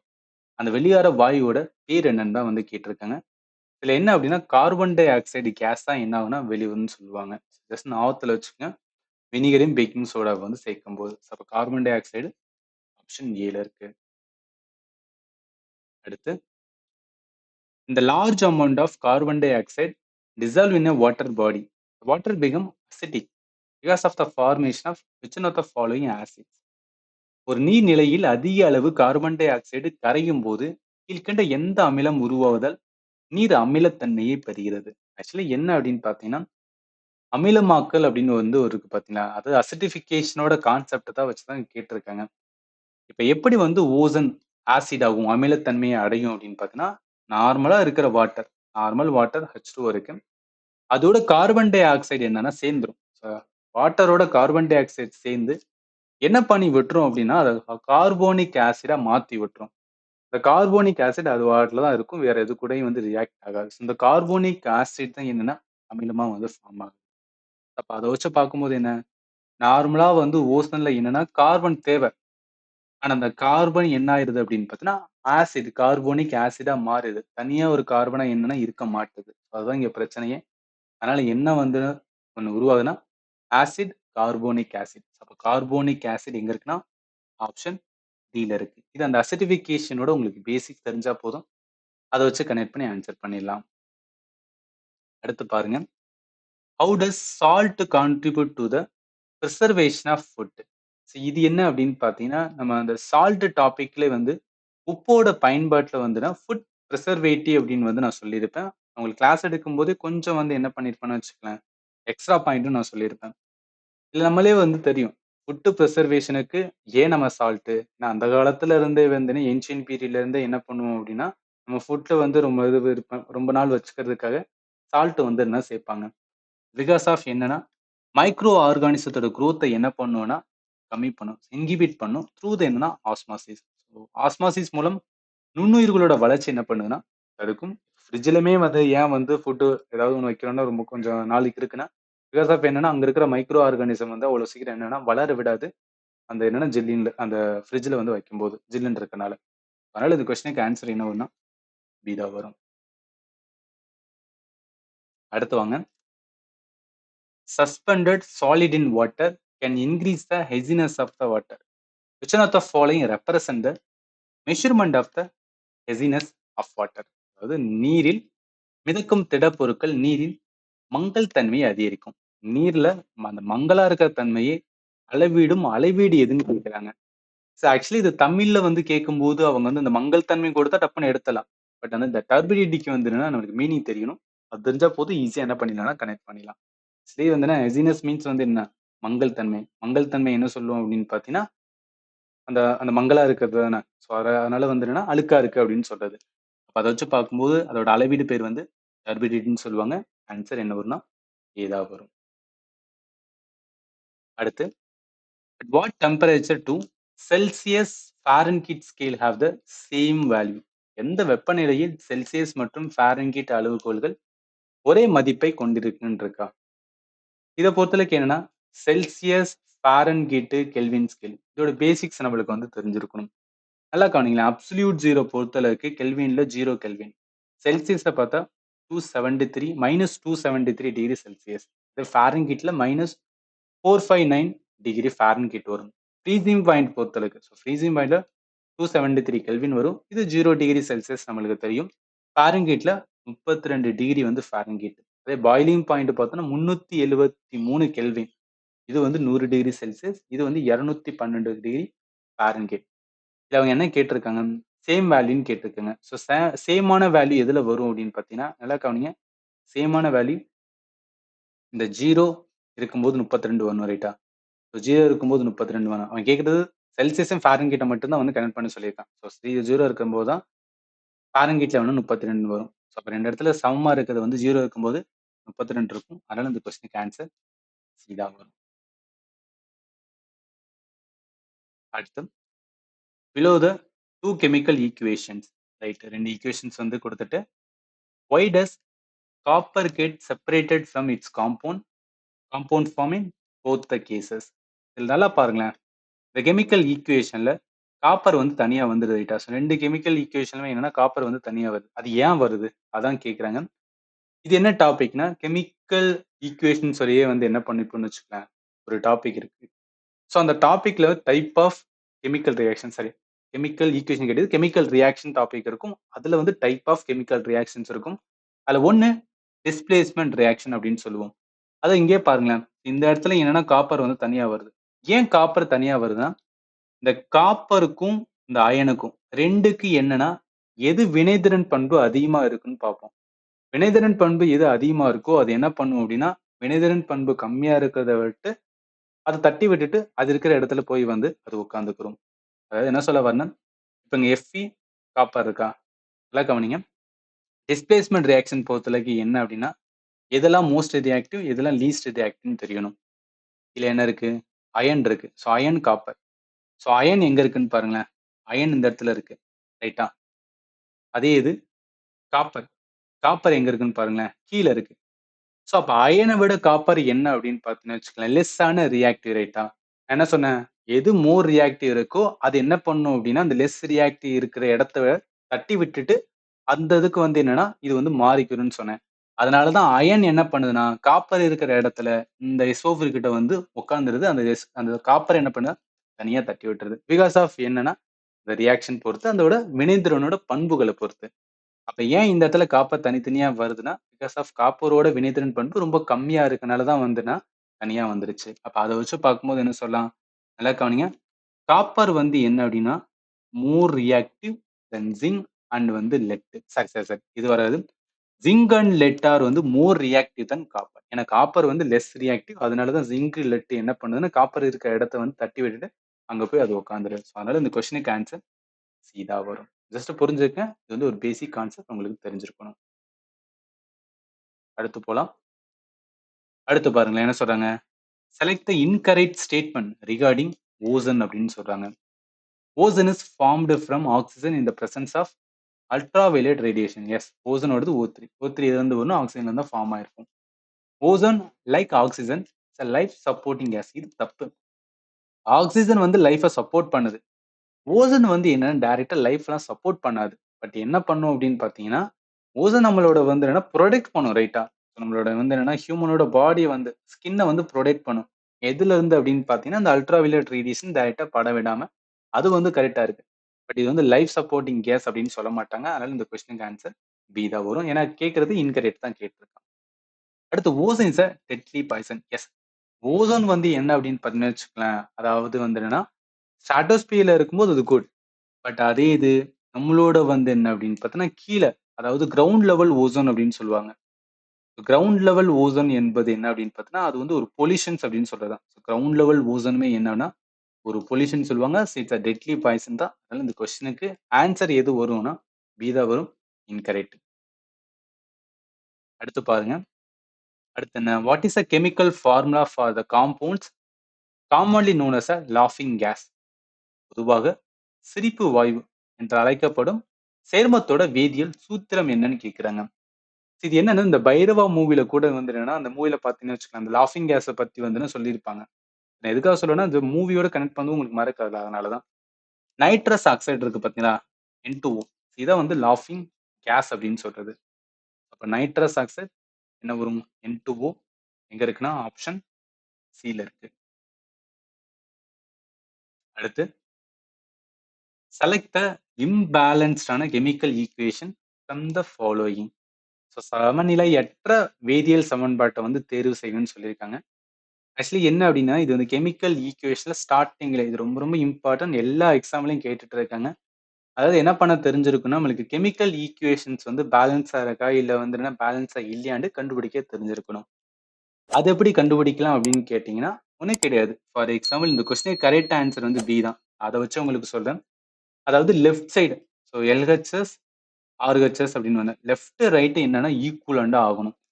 அதாவது இந்த இடத்துல ஹைட்ரஜன் இருக்கா? ஹைட்ரஜன் இருக்கிறது என்ன? இங்க வந்து R இருக்குன்னா, அந்த R வந்து கீழ வரும்னு அர்த்தம். அப்ப ஹைட்ரஜன் 6. அடுத்து குளோரின். குளோரின் என்ன 6 வரும். அடுத்து ஆக்ஸிஜன் இருக்கு. பட் ஆக்ஸிஜன்ல வந்து இங்க 4 இருக்கு, இங்க 6 இருக்கு. அப்ப என்ன ஆகும் அப்படின்னு பார்த்தீங்கன்னா, அந்த 6ம் 4ம் நம்ம பெருக்கணும். ஸோ 6ஐயும் 4ஐயும் பெருக்கணும். 24 அப்படின்னு வரும். அடுத்து வாங்க. அடுத்து Bல என்ன இருக்கு? 4ன்னு இருக்கு. அடுத்து Oல வந்து என்ன இருக்குன்னா, 10ன்னு இருக்கு. இது வந்து லெஃப்ட் சைடு. ரைட் சைடு கரெக்ட்டா இருக்கான்னு பார்க்கணும். ஹைட்ரஜன் இருக்கு. ஹைட்ரஜன் இங்க 3 இருக்கு. இங்க 4 இருக்கு. அப்ப என்ன பண்ணணும்? நம்ம வந்து பெருக்கலாம். நான் 3ஆ வந்துதுன்னா 12ன்னு வரும். அடுத்து B பொறுத்தளவுக்கு 4ன்னு வரும். அடுத்து O பொறுத்தளவுக்கு இங்க 4 இருக்கு. இங்க ஒரு 4 இருக்கு. ஸோ அப்ப 4ங்க 16 அப்படின்னு வரும் ரைட்டா?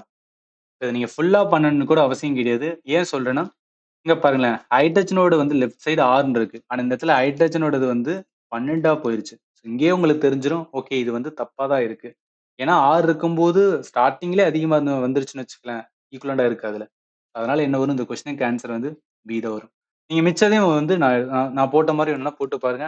டெஃபினட்டா உங்களுக்கு என்ன வரும்னா, மிச்சது எல்லாமே ஏ, சி, டி எல்லாமே கரெக்ட்டா வரும். பட் சப்போஸ் ஏதாவது டவுட் இருந்துச்சுன்னா, நான் நம்பர் சொல்லியிருக்கேன். நீங்க கேட்டீங்கன்னா உங்களுக்கு நான் ப்ராப்பரா என்ன பண்ணுவேன்னா, ஆன்சர் பண்ணுவேன். பட் முதல்ல என்ன பண்ணுங்க, நீங்க வந்து சால்வ் பண்ணுங்க. ஏன்னா நீங்க பண்ணும்போது தான் என்ன நம்மளுக்கு வந்து டவுட் வருது, என்ன நம்ம தப்பு பண்றோம் அப்படின்னு தெரிய வரும். அதனால தான். ரைட் அடுத்து பாருங்க. Which one of the following two properties of metal are exploited to prepare very thin sheet of silver to decorate sweets? இனிப்புகளை அலங்கரிக்க வெள்ளியை மிக மெல்லிய தாள்களாக உருவாக்க பயன்படும் உலோகங்களின் எந்த 2 பண்புகள்? அது ஒண்ணும் கிடையாது. நம்ம வந்து இப்போ ஏதோ ஸ்வீட்ஸ் கடைக்கெல்லாம் போனோம்னு வச்சுக்கோங்களேன். அவங்க அந்த ஸ்வீட்ல வந்து சில்வர் மாரி வந்துட்டு போட்டிருப்பாங்க. ஆக்சுவலி சில்வர் தான் போட்டிருப்பாங்க. அது சின்ன சின்ன இதா வந்து மாத்திருப்பாங்க. அதெல்லாம் சாப்பிடலாம். ஸோ அந்த மாரி பண்றாங்களே. அது வந்து சில்வர் ஆக்சுவலா பார்த்தா ஒரு மெட்டல். அந்த மெட்டல் எப்படி வந்து அவ்வளவு தின் ஷீட்டா உருவாக்க முடிஞ்சது? அதுக்கான அந்த கேரக்டருக்கான பேர் என்ன? அதான் வந்து இந்த கொஸ்டினா கேட்டிருக்காங்க.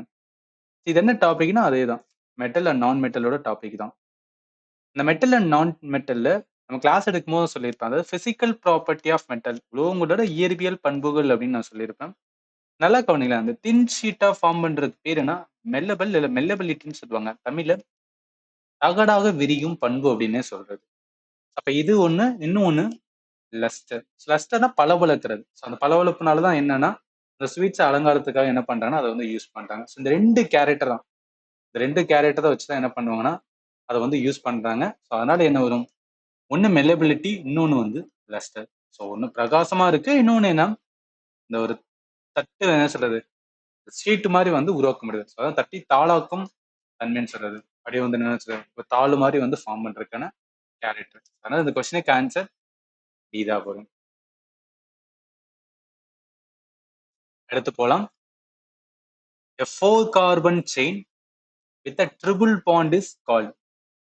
4 கார்பன் சங்கிலியுடன் ஒரு முக்கோண பிணைப்பு கொண்ட சேர்மம் டேஸ் என்று அழைக்கப்படுகிறது. பார்க்க இந்த கொஸ்டின்ஸ் வந்து டஃபா இருக்கிற மாதிரி இருக்கலாம். பட் ஒன் ஆஃப் த வந்து ஈஸியஸ்ட் கொஸ்டின். எப்படின்னா கார்பன்ல ட்ரிபிள் பாண்ட் அப்படின்னாவே வந்து அது ஒரு பேர்ல தான் வந்து முடியும்னு சொல்லுவாங்க. அது 4 கார்பன் சொல்றாங்க. ஆக்சுவலி எப்போதும் கார்பனோட பேர்கள் வந்து எதை வச்சு வரும்னா கார்பனோட எத்தனை எண்ணிக்கை இருக்கு பிளஸ் என்ன பாண்ட் இருக்கு இதை வச்சுதான் பேர் வைப்பாங்க. இது என்ன டாபிக்னா அகைன் கார்பன் அண்ட் காம்பவுண்டோட டாபிக் தான். அதுல ஹைட்ரோ கார்பன் சொல்லிட்டு வந்து ஒரு டாபிக் இருக்கும். அது நல்லா கவனிங்க. இப்ப ட்ரிபிள் பாண்ட் இருந்துச்சுன்னு வச்சுக்கலேன், அந்த ட்ரிபிள் பாண்ட்ல இருக்கிற அந்த குடும்பங்களோட பேர் என்ன சொல்லுவாங்கன்னா ஆல் கைன் அப்படின்னு சொல்லுவாங்க. ஸோ ஆல் கைன் அந்த கைன் அப்படின்னு வந்து முடியணும். அதுதான் அந்த இதுக்கான மீனிங் ட்ரிபிள் பாண்ட்ஸ். இதுல கார்பனோட எண்ணிக்கைன்னு சொல்றோம் பாத்தீங்களா? ஸோ அந்த கார்பனோட எண்ணிக்கை பொறுத்து எல்லாமே யாரு வந்து ஓகே ஒரு கார்பனுக்கு ஒரு பேர் வைக்கணும் அப்படின்னா அதெல்லாம் யாரு பண்ணணும்னா ஐயூ பேக் அப்படின்னு சொல்லிட்டு ஒரு இன்டர்நேஷனல் ஆர்கனைசேஷன் இருக்காங்க. அவங்க தான் இந்த மாதிரி சொல்லியிருப்பாங்க. கார்பனோட ஆட்டம் ஸோ கார்பன் அணுவோட எண்ணிக்கை எத்தனை இருக்குன்னு பாருங்க. 1 இருந்துச்சுன்னா மெத்துன்னு ஆரம்பிங்க, 2 இருந்துச்சுன்னா ஈத்து, 3 இருந்தா ப்ரொப்பு, 4 இருந்தா பியூட் அப்படின்னு சொல்லுவாங்க. அப்ப 4 இருக்கும்போது பியூட் ரைட்டா? நல்லா கவனிங்க. 4 இருக்கும்போது பியூட். அவன் என்ன சொல்றான்? 4 கார்பன் செயின். அப்ப பியூட் அப்படின்னு ஆரம்பிக்கணும். 4 கார்பன் இருக்கு. அப்ப 4 கார்பன் வந்து பியூட்னு ஆரம்பிக்கணும். ட்ரிபிள் பாண்ட் இருக்கு. ஸோ அப்ப ட்ரிபிள் பாண்ட் இருக்கும்போது என்ன ஈன்னு முடியணுமா? ட்ரிபிள் பாண்ட் இருக்கும்போது ஈன்னு முடியணும். அப்ப என்ன வரும்? பியூட்டேன் முடியும். அப்ப பியூட்டேன் எங்க இருக்குன்னா ஆப்ஷன் சில இருக்கு. இந்த மாதிரி என்ன பண்ணிருக்குன்னா நீங்க லேர்ன் பண்ணிருந்தீங்கன்னா இந்த கொஸ்டின் ரொம்பவே வந்து ஈஸியானது. அடுத்து போலாம். The temperature of -273.15 degree Celsius. இது வந்து அப்சல்யூட் ரைட்டா? So absolute zero temperature. செல்சியஸ்ல பார்க்கும்போது என்ன அப்படின்னு பார்த்தீங்கன்னா இது அப்சல்யூட். அதே கெல்வின்ல 0 கெல்வின் அப்படின்னு வரும். அதனால இந்த கொஸ்டினுக்கு ஆன்சர் ஏ தான். அடுத்து what is a chemical formula for sodium bicarbonate? Sodium bicarbonate தான் என்ன அப்படின்னு பார்த்தீங்கன்னா பேக்கிங் சோடா, சமையல் சோடா அப்படின்னு பார்த்தோமா? சோடியம் இங்க பாருங்க, சோடியம் ஹைட்ரஜன் கார்பனேட் சொல்லுவாங்க. இல்ல சோடியம் வந்து பைகார்பனேட் அப்படின்னு சொல்லுவாங்க. பாருங்க இந்த ஒரு ஸ்லைட்லயே வந்து 2-3 கொஸ்டின்ஸ் வந்து கேட்கறாங்க. ஒன்னு பேக்கிங் சோடாவோட இதை கேட்கறாங்க, இல்ல ப்ரிப்பரேஷனை கேட்கறாங்க, இல்ல ப்ரிப்பரேஷன்ல எது வரும் அப்படின்னு கேட்கறாங்க. ஸோ இதெல்லாமே பாருங்களேன் ரொம்ப ரொம்ப இம்பார்ட்டன்ட் டாபிக். இதுலயே நீங்க வந்து புரிஞ்சுக்கலாம். சோடியம் பைகார்பனேட்டோட கெமிக்கல் ஃபார்முலா, பேக்கிங் சோடாவோட ஃபார்முலா என்ன? NaHCO3. அப்ப NaHCO3 ஆப்ஷன் எங்க இருக்குன்னா சில இருக்கு. அடுத்த question, which one of the following represent the chemical formula for sulfur hexafluoride? Actually hexa அப்படின்றது ஹெக்ஸானாவே என்னன்னா 6 அப்படின்னு அர்த்தம், ரைட்டா? ஸோ ஹெக்ஸானாவே 6. ஈவன் இதோட இதுமே வந்து என்னன்னா நல்லா பாருங்க, ஹெக்ஸா அப்படின்னு பாருங்க, 6னாவே வந்து ஹெக்ஸா அப்படின்னு வரணும். அப்ப என்ன வரும்? ஹெக்ஸாவனாவே 6ன்னு வரும். அதுல சல்ஃபர்னு சொல்றாங்க. ஸோ சல்ஃபர் ஹெக்ஸா ஃப்ளூரைட், ஃப்ளூரைட்னா எஃப், அப்போ ஃப்ளூரைட்ல 6 அப்படின்னு அர்த்தம், ரைட்டா? சல்ஃபர் ஹெக்ஸா ஃப்ளூரைட் SF6 தான் வந்து கரெக்டான ஃபார்முலா. கொஸ்டினுக்கு ஆன்சர் பி தான். இவன் நீங்க பார்க்கலாம். சல்ஃபருக்கும் ஃப்ளூரைடு என்ன 6 விதமான பாண்டை என்ன பண்ணா உருவாயிருக்கும், அதான் அந்த இடத்துல வந்து மீனிங். அதனால ஆன்சர் பி தான். அடுத்த question, a molecule with a chemical formula C2H6 is a dash molecule. C2H6 என்ற வேதியியல் சூத்திரம் கொண்ட மூலக்கூறு அப்படின்னு இருக்கு. நல்லா கவனிங்க, Cல 2 இருக்கு, ரைட்டா? Cல 2 அப்படின்றதுனா வேணும், நான் என்ன சொல்லியிருக்கேன், கார்பனோட எண்ணிக்கையை பொறுத்து வந்து பேர் வரும். கார்பனோட எண்ணிக்கை வந்து 1 இருந்துச்சுன்னா, நல்லா கவனிங்க, கார்பனோட எண்ணிக்கை இப்ப பார்த்தோமா, ஸோ கார்பனோட எண்ணிக்கை வந்து அங்க இருக்குல்ல, கார்பனோட எண்ணிக்கை வந்து 1 இருந்துச்சு அப்படின்னு பார்த்தீங்கன்னா மெத்துன்னு ஆரம்பிக்கணும், 2 இருந்துச்சுன்னா எத்து அப்படின்னு ஆரம்பிக்கணும். அப்ப இதை வச்சு வந்து சால்வ் பண்ணலாம். 2 இருந்துச்சுன்னா எத்து அப்படின்னு ஆரம்பிக்கிறது, 2 இருக்கும்போது எத்துன்னு ஆரம்பிக்கணும். எத்துன்னு ஆரம்பிக்கிற ஒரே ஆப்ஷன் டில தான் இருக்கு. இதை வச்சு கூட என்ன பண்ணலாம்னு வச்சுக்கலாம், நீங்க ஆன்சர் வந்து எடுத்துட்டு போயிடலாம். எல்லாமே தெரியணும் அவசியம் கிடையாது, பேசிக்ஸ் தெரியணும். அதை வந்து லாஜிக்கலா நம்மளுக்கு வந்து எடுத்து அப்ரோச் பண்ண தெரிஞ்சா போதும். எப்படி கொஸ்டின்ஸ் கேட்டாலும் நம்மளால வந்து என்ன ஆன்சர் பண்ணிடலாம். இப்போ H6 அதாவது C2H6 இது எல்லாமே எதோட இதுல வரும்னா, நல்லா கவனிங்க, C2H6 வந்து எத்தேன்ல வரும். ஏன் அப்படின்னு பாத்தீங்கன்னா, இந்த C2H6 ஓட இது வந்து சிங்கிள் பாண்ட்ல ஃபார்ம் ஆயிருக்கும். அதாவது 2 கார்பன் இருக்கு, அதோட ஹைட்ரஜனை வந்து சிங்கிள் பாண்டா என்னன்னா ஃபார்ம் ஆயிருக்கு. இது இல்லாம வந்து என்னன்னா, நல்லா கவனிங்களேன், ஆல்கீன்ல என்ன அப்படின்னு பாத்தீங்கன்னு வச்சுக்கலாம், கார்பனோடது வந்து டபுள் பாண்ட்ல இருக்கும். அதனாலதான் அங்க பாருங்களேன், கார்பனோடது டபுள் பாண்ட்ல இருக்கிற மாதிரி இருக்கும். நீங்க நல்லாவே பாத்துக்கலாம். ஸோ கார்பனோடது என்ன அப்படின்னு பாத்தீங்கன்னா, அது ஸ்டார்டிங்கோடது வந்து டபுள் பாண்டு, அதுக்கப்புறம் டபுள் பாண்டு வரும். அதே இது ஆல்கைன் பாத்தீங்கன்னா ட்ரிபிள் பாண்ட்ல இருக்கும். ஸோ ஆல்கைன் என்ன அப்படின்னு பாத்தீங்கன்னா ட்ரிபிள் பாண்ட்ல இருக்கும். சிங்கிளா டபுள் இருக்கா, இங்க வந்து நெட் ட்ரிபிள் பாண்ட்ல இருக்கும். இப்ப நான் இதை வச்சு நான் என்ன சொல்ல வரேன் அப்படின்னு கேக்குறீங்கன்னா, single bond, double bond, triple bond ஒவ்வொன்றுக்கும் ஒவ்வொரு ஸ்ட்ரக்சர் இருக்கு. இது எல்லாமே எதை பொறுத்து வந்திருக்குன்னா ஃபார்முலா பொறுத்து. அதாவது ஆல்கேனுக்கான ஜென்ரல் ஃபார்முலா இருக்கும், ஆல்கீனுக்கான ஜென்ரலான ஃபார்முலா இருக்கும், அதே இது ஆல்கைனுக்கான வந்து ஜென்ரலான ஃபார்முலா இருக்கும். இந்த ஃபார்முலா வச்சு தான் என்ன பண்ணணும், ஒவ்வொரு மாலிகுலர் ஸ்ட்ரக்சரை வந்து உருவாக்கியிருப்பாங்க. இதை நான் சொல்லணும்னு ஒரு பெரிய கான்செப்ட், இது வந்து லென்த்தியா போகும். அதனாலதான் வந்து நீங்க கிளாஸ்ல பாருங்க, உங்களுக்கு ரொம்ப சிம்பிளிஃபைடு வேல வந்து நான் சொல்லியிருக்கேன். இந்த கொஸ்டினை நீங்க ஈஸியா என்ன பண்ணிக்கலாம்னு வச்சுக்கலாம், அந்த கார்பனோட எண்ணிக்கை வச்சு கூட வந்துன்னா ஈஸியா ஆன்சர் எடுத்துலாம். ரொம்ப குழப்ப வேணாம், பேசிக்ஸ் மட்டும் வந்து ஸ்ட்ராங் ஆயிருங்க. அடுத்து, the element in group 17 of the periodic table are known as. தனிமவரிசை அட்டவணையில குழு 17 உள்ள தனிமங்கள் டேஸ் என அழைக்கப்படுகின்றன்னு கேட்கிறாங்களா? இது என்ன பீரியாடிக் டேபிளோட டாபிக் தான். பீரியாடிக் டேபிள நல்லா கவனிங்க. குரூப் என்ன 17. குரூப் 17 என்ன சொல்லணும், ஹாலஜன் அப்படின்னு சொல்லுவோம். குரூப் 17 வந்து ஹாலஜன்கள், அதே 18னா நோபல் கேஸ் மந்த வாயுக்கள், 16 என்பது வந்து சால்கோஜன்கள். அப்ப இதை வச்சு பார்க்கும்போது என்ன, 17 என்ன சொல்லுவோம்னா ஹாலோஜன்ஸ், ஆப்ஷன் சில இருக்கு. 18வது தான் நோபல் கேஸ் வரும். மிச்சிருக்கிறத வந்து இங்க கொடுத்துருக்கேன், எல்லாமே இம்பார்ட்டன்ட், ஞாபகத்துல வச்சுக்கோங்க. அடுத்து, which element is located in group 18 of the periodic table and known for its lack of chemical reactivity? தனிமவரிசை அட்டவணையில் குழு 18 இருந்து வேதியியல் வினையற்ற தன்மைக்கான அறியப்படும் தனிமம் எது அப்படின்னு கேக்குறாங்க. நம்ம என்ன பார்த்தோம், குரூப் 18 நோபல் கேஸ் மந்த வாயுக்கள். ஏன் அது மந்த வாயுக்கள் அப்படின்னு பேர் வந்துச்சுனாவே அது மந்தமா இருக்கும், எது கூடயும் சேராது, அதுதான் அந்த இடத்துல மீனிங். அப்ப அதை வச்சு பார்க்கும்போது என்னன்னா, அதுல என்னென்ன வந்து தனிமங்கள்லாம் வரும்னா இங்க இருக்கு பாருங்களேன். அந்த குரூப் 18ல இருக்கிற என்னென்ன தனிமங்கள் அப்படின்னா, ஹீலியம், அதே மாதிரி neon, organ, krypton, xenon, Radon. இதுதான் வந்து இந்த நோபல் கேஸுக்கான வந்து தனிமங்கள். அதை வச்சு பார்க்கும்போது ஆக்சிஜன் கிடையாது, குளோரின் கிடையாது, ஃப்ளோரின் கிடையாது, ஹீலியம் தான் வரும். அதனால என்ன வரும்? Option D.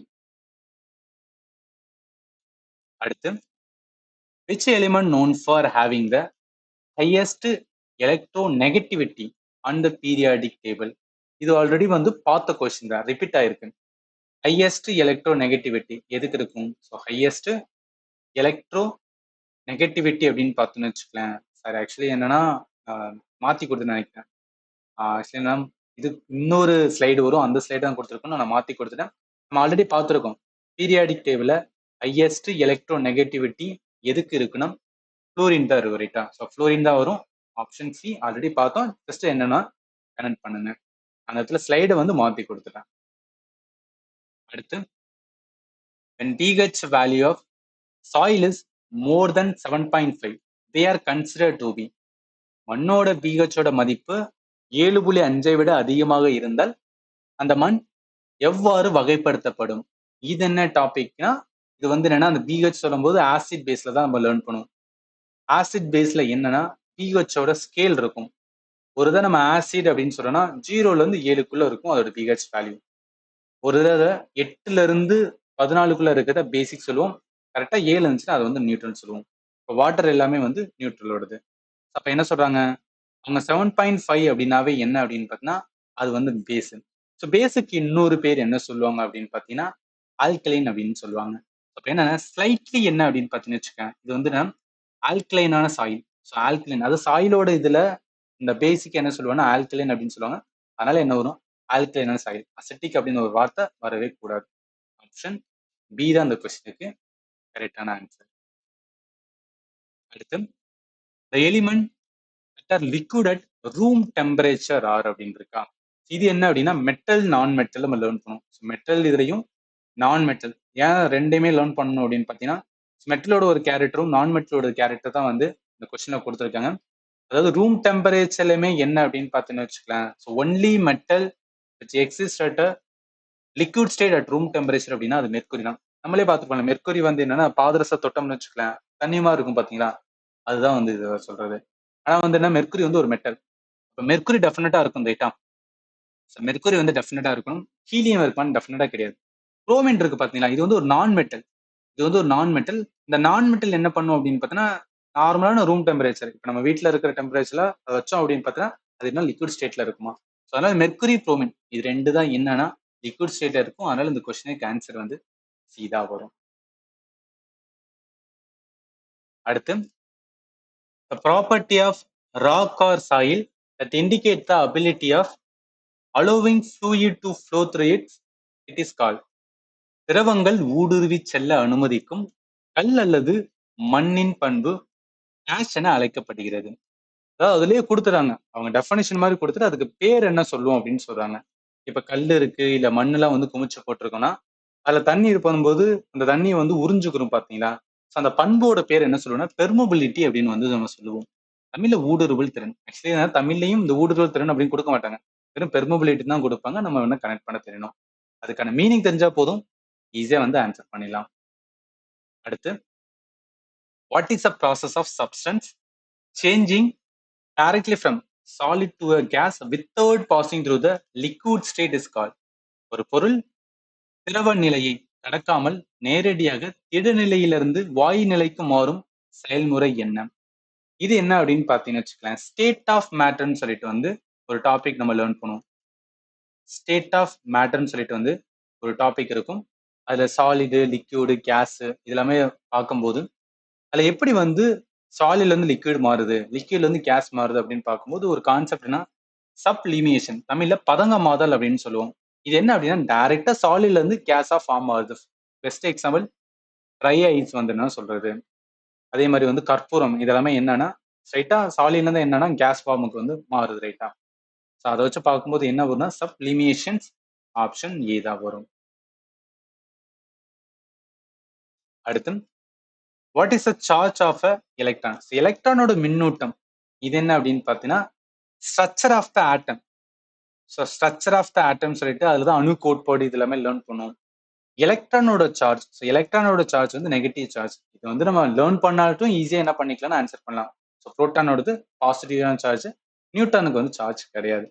ஸோ அப்ப அத வச்சு பார்க்கும்போது எலக்ட்ரான் என்ன நெகட்டிவ் சார்ஜ். ஆப்ஷன் என்ன இருக்குன்னா டில இருக்கு. அடுத்து which of the following is a compound with a chemical formula H2SO4. H2SO4 என்ற வேதியியல் சூத்திரம் கொண்ட சேர்மம் எது அப்படின்னு கேக்குறாங்க. ஸோ H2SO4 எங்க லேர்ன் பண்ணுவோம்? ஆசிட் லேர்ன் பண்ணுவோம். ஆசிடுக்கு ஒரு பெஸ்ட் எக்ஸாம்பிள் என்ன சொல்லுவாங்கன்னா 2 ஆசிட். ஒன்னு HCl ஹைட்ரோகுளோரிக் ஆசிட், இன்னொன்னு சல்ஃபியூரிக் ஆசிட். சல்ஃபியூரிக் ஆசிடோட தான் H2SO4 அப்படின்னு வரும். சல்ஃபியூரிக் ஆசிட் H2SO4 இங்க இருக்குன்னா ஆப்ஷன் பில இருக்கு. இது எல்லாமே உங்களுக்கு வந்து பார்க்க ஈஸியா இருக்கிற மாதிரி இருக்கும். பட் நான் வந்து ப்ராப்பரா கொடுக்கறனால உங்களுக்கு ஈஸி. பட் நீங்க வந்து இது லேர்ன் பண்ணலன்னு வச்சுக்கலாம், இது ஒவ்வொன்றா என்ன பண்ண வேண்டியது இருக்கும், நீங்க கனெக்ட் பண்ண வேண்டியது இருக்கும். அது கொஞ்சம் டஃப்பா தெரியும். அடுத்து what is the name of the process of organic matter being broken down into simple compound by the decomposer?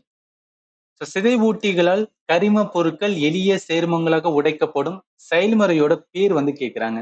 Just என்ன அப்படின்னு பார்த்தீங்கன்னு வச்சுக்கலாம், அந்த டீகம்போஸை தானே உடைக்குது. அப்ப டீகம்போசிஷன் சிதைவுக்கான வந்துன்னா மீனிங் தான். அவங்க என்னன்னா டெஃபனேஷன் மாதிரி கொடுத்துட்டு அது என்ன பேர் வரும் அப்படின்னு தான் வந்து கேட்டிருக்காங்க. அடுத்து which substance is commonly added to tap water to make it safe for drinking by killing harmful ஆன மைக்ரோ ஆர்கானிசம். டிஸ்இன்ஃபெக்ஷன்ஸ் அப்படின்னு நம்ம பார்த்தோம் பார்த்தீங்களா, அதாவது என்ன வாட்டர் பியூரிஃபிகேஷன்ல என்னென்ன பண்ணுவாங்கன்னு சொல்லி, இந்த டிஸ்இன்ஃபெக்ஷன்ல என்ன யூஸ் பண்ணுவாங்கன்னா குளோரின் தான் வந்து யூஸ் பண்ணுவாங்க. நான் சொல்லும் போதே சொல்லியிருக்கேன், குளோரின் தான் வரும். ஆப்ஷன் என்னன்னா டி தான். இவன் நீங்க பார்க்கலாம். ஏன் டேப் வாட்டர்ல வந்து குளோரின் வந்து சேர்க்கிறாங்கன்னா, பிகாஸ் ஆஃப் வந்துன்னா அந்த வாட்டர் போன் ஏதாவது வந்து மைக்ரோ ஆர்கானிசம் இருந்துடக்கூடாது, அதை கொல்லணும். அதுக்காக தான் என்ன பண்ணுவாங்கன்னா குளோரின் வந்து ஆட் பண்ணுவாங்க. அடுத்து what is a primary acid found in citrus fruit like orange and வந்து லெமன். ஸோ ஆரஞ்சு எலுமிச்சை போன்ற சிட்ரஸ் பழங்களில் காணப்படும் முக்கிய அமிலம் என்ன இருக்குன்னா சிட்ரிக் ஆசிட் இருக்கும். ஸோ இதில் ஆசிட்ல வந்து நான் கம்ப்ளீட்டாக உங்களுக்கு கொடுத்துருப்பேன். எல்லா இதையும் கொடுக்கும்போது லெமனோடது என்னன்னா சிட்ரிக் ஆசிட். லெமனோடது சிட்ரிக் ஆசிட் எங்க இருக்குன்னா ஆப்ஷன் சில இருக்கு. பேசிக்ஸா அது ஸ்ட்ராங்கா இருங்க, கண்டிப்பா என்ன பண்ணிடலாம், நல்ல ஸ்கோர் பண்ணிடலாம். which of the following gases generally used to flush packs of chips by the manufacturer?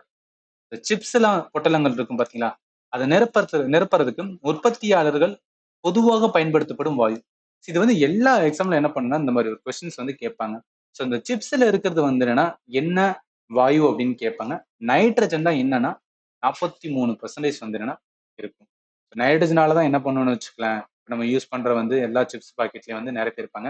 So அதை வச்சு பார்க்கும்போது இந்த கொஸ்டினுக்கு ஆன்சர் டி தான் வரும். அடுத்து limestone is composed of.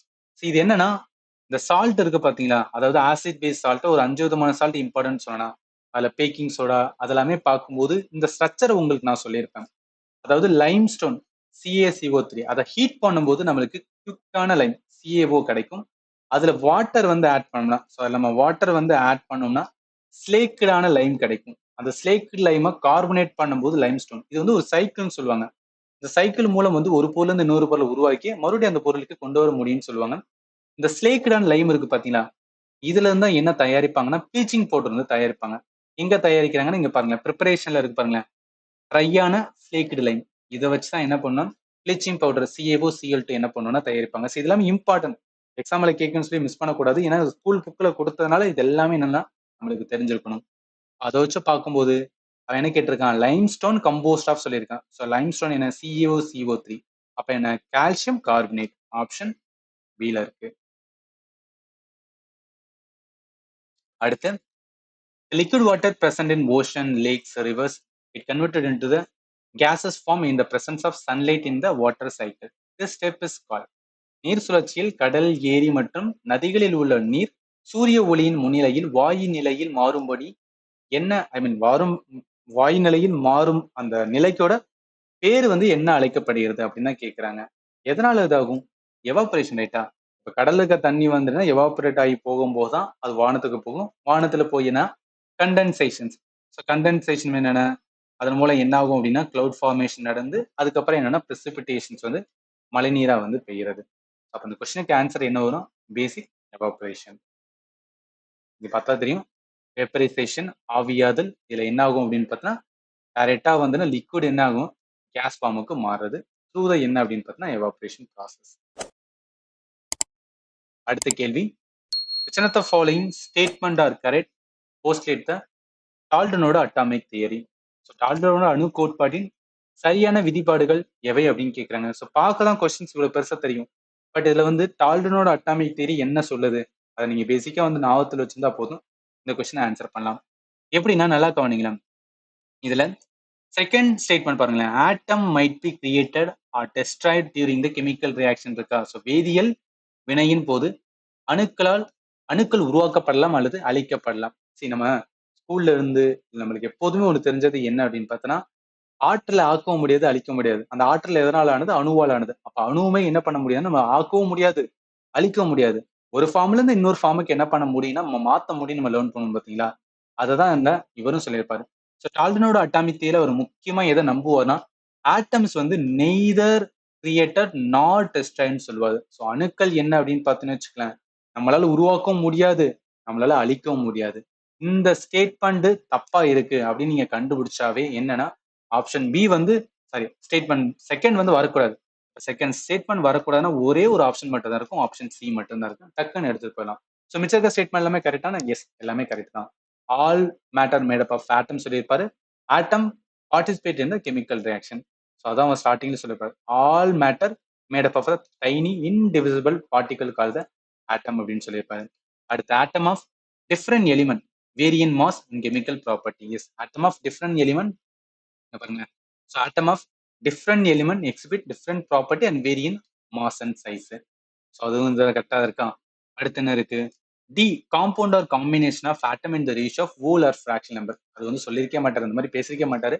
Compound will always have a constant relative number and kind atom. இது வந்து கரெக்ட் தான். கொஸ்டினுக்கு ஆன்சர் என்ன வரும்? சி தான் வரும். அடுத்து, which one of the following pollutant is responsible for acidification of ocean? So ocean வந்து அமிலமயமாதலுக்கு முக்கியமான பங்கு எந்த வாயு வந்து முக்கியமா பங்கு வகிக்குன்னா CO2 தான். ஏன்னா CO2 தான் என்ன பண்ணுது அப்படின்னா பை கார்பனேட்டா மாத்தி வருது. ஸோ இந்த ஆசிடிஃபிகேஷனால என்ன பிரச்சனை வரும் அப்படின்னு பார்த்தீங்கன்னு வச்சுக்கலாம், CO2 வந்து நல்லா கவனிக்க ஓஷன் வாட்டர்ல ஈஸியா என்ன ஆகும்னா டிசால்வ் ஆயிடும். இப்படி டிசால்வ் ஆகுறதுனால பிரச்சனை எங்க வரும் அப்படின்னு பார்த்தீங்கன்னா, கார்பனேட் அயன்ஸ் வந்து டிக்ரீஸ் ஆயிடும். கார்பனேட் அயன் டிக்ரீஸ் ஆகும், ஹைட்ரஜன் அயன்ஸ் வந்து இன்க்ரீஸ் ஆகும். ஸோ அதனால பிஹெச் வந்து என்ன லோவர் ஆகும். ஓசன்ல பிஹெச் வந்து குறைஞ்சு போச்சுன்னு வச்சுக்கேன். அதனால என்னன்னா நிறைய வந்து சின்ன சின்ன மைக்ரோ ஆர்கானிசம் வாழ முடியாம போயிடும். ஏன்னா பிஹெச் அளவு ரொம்ப ரொம்ப இம்பார்ட்டன் சொல்லுவாங்க. அது வந்து மாற்றம் ஏற்படனா கம்ப்ளீட்டா என்ன ஆகும் அப்படின்னு பார்த்தீங்கன்னு வச்சுக்கலாம், டோட்டல் ஹோல் அந்த ஃபுட் செயினே வந்து அஃபெக்ட் ஆகும்னு சொல்லுவாங்க. ஸோ அதனால என்ன வரும் அப்படின்னு பார்த்தீங்கன்னா, அந்த அசிடிஃபிகேஷன் மிகப்பெரிய பிரச்சனைன்னு சொல்றது. என்ன அதுன்னா CO2 கார்பன் டை ஆக்சைடு தான். இதோட வந்து 48 கொஸ்டின்ஸ் என்ன பண்ணிருக்கோம்னு நம்ம பார்த்திருக்கோம். ஒவ்வொரு கொஸ்டினும் பார்க்கும்போதும் அது என்ன டாபிக்னு உங்களால வந்து கனெக்ட் பண்ண முடியும். அண்ட் பிளஸ் வந்து என்னன்னா, நான் ஸ்டார்டிங்ல சொல்லியிருப்பேன் என்னென்ன டாபிக் இருக்குன்னு சொல்லியிருப்பேன். அந்த ஓவரால் டாபிக்ல என்னென்ன டாபிக் ரிப்பீட் ஆகுதோ அந்த டாபிக்ல என்ன பண்ணுங்க, நல்லா வந்து ரிவைஸ் பண்ணுங்க. ஸோ ஃபண்டமெண்டல் கிளாஸஸ் பொறுத்தளவுக்கு நான் ஆல்ரெடி வந்து என்னன்னா எல்லாமே கம்ப்ளீட் சயின்சஸ் எல்லாமே நான் ஆப்ல தான் ப்ரொவைட் பண்ணியிருக்கேன். நான் ப்ரையாரிட்டியா டீச் பண்ற ரெண்டே டாபிக் தான். ஒன்னு கம்ப்ளீட்டான ஜிகே, இன்னொன்னு மேத் டாபிக்.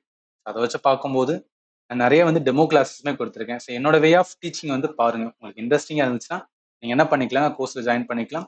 கோர்ஸ்ல ஜாயின் பண்ணும்போது அதுல என்ன பண்ணிருப்பேன்னா நான் பிடிஎஃப்மே வந்து நான் கொடுத்துருவேன். ஸோ பிடிஎஃப் இருக்கும். அதே மாதிரி என்னன்னா ஒரே நிமிஷம் இங்க இருக்க பாருங்களேன், பிசிக்ஸோட கிளாஸ் வீடியோ இருக்குன்னா அதோட என்ன பிடிஎஃப் இருக்கும், மேத்தும் கொடுத்துருவேன்.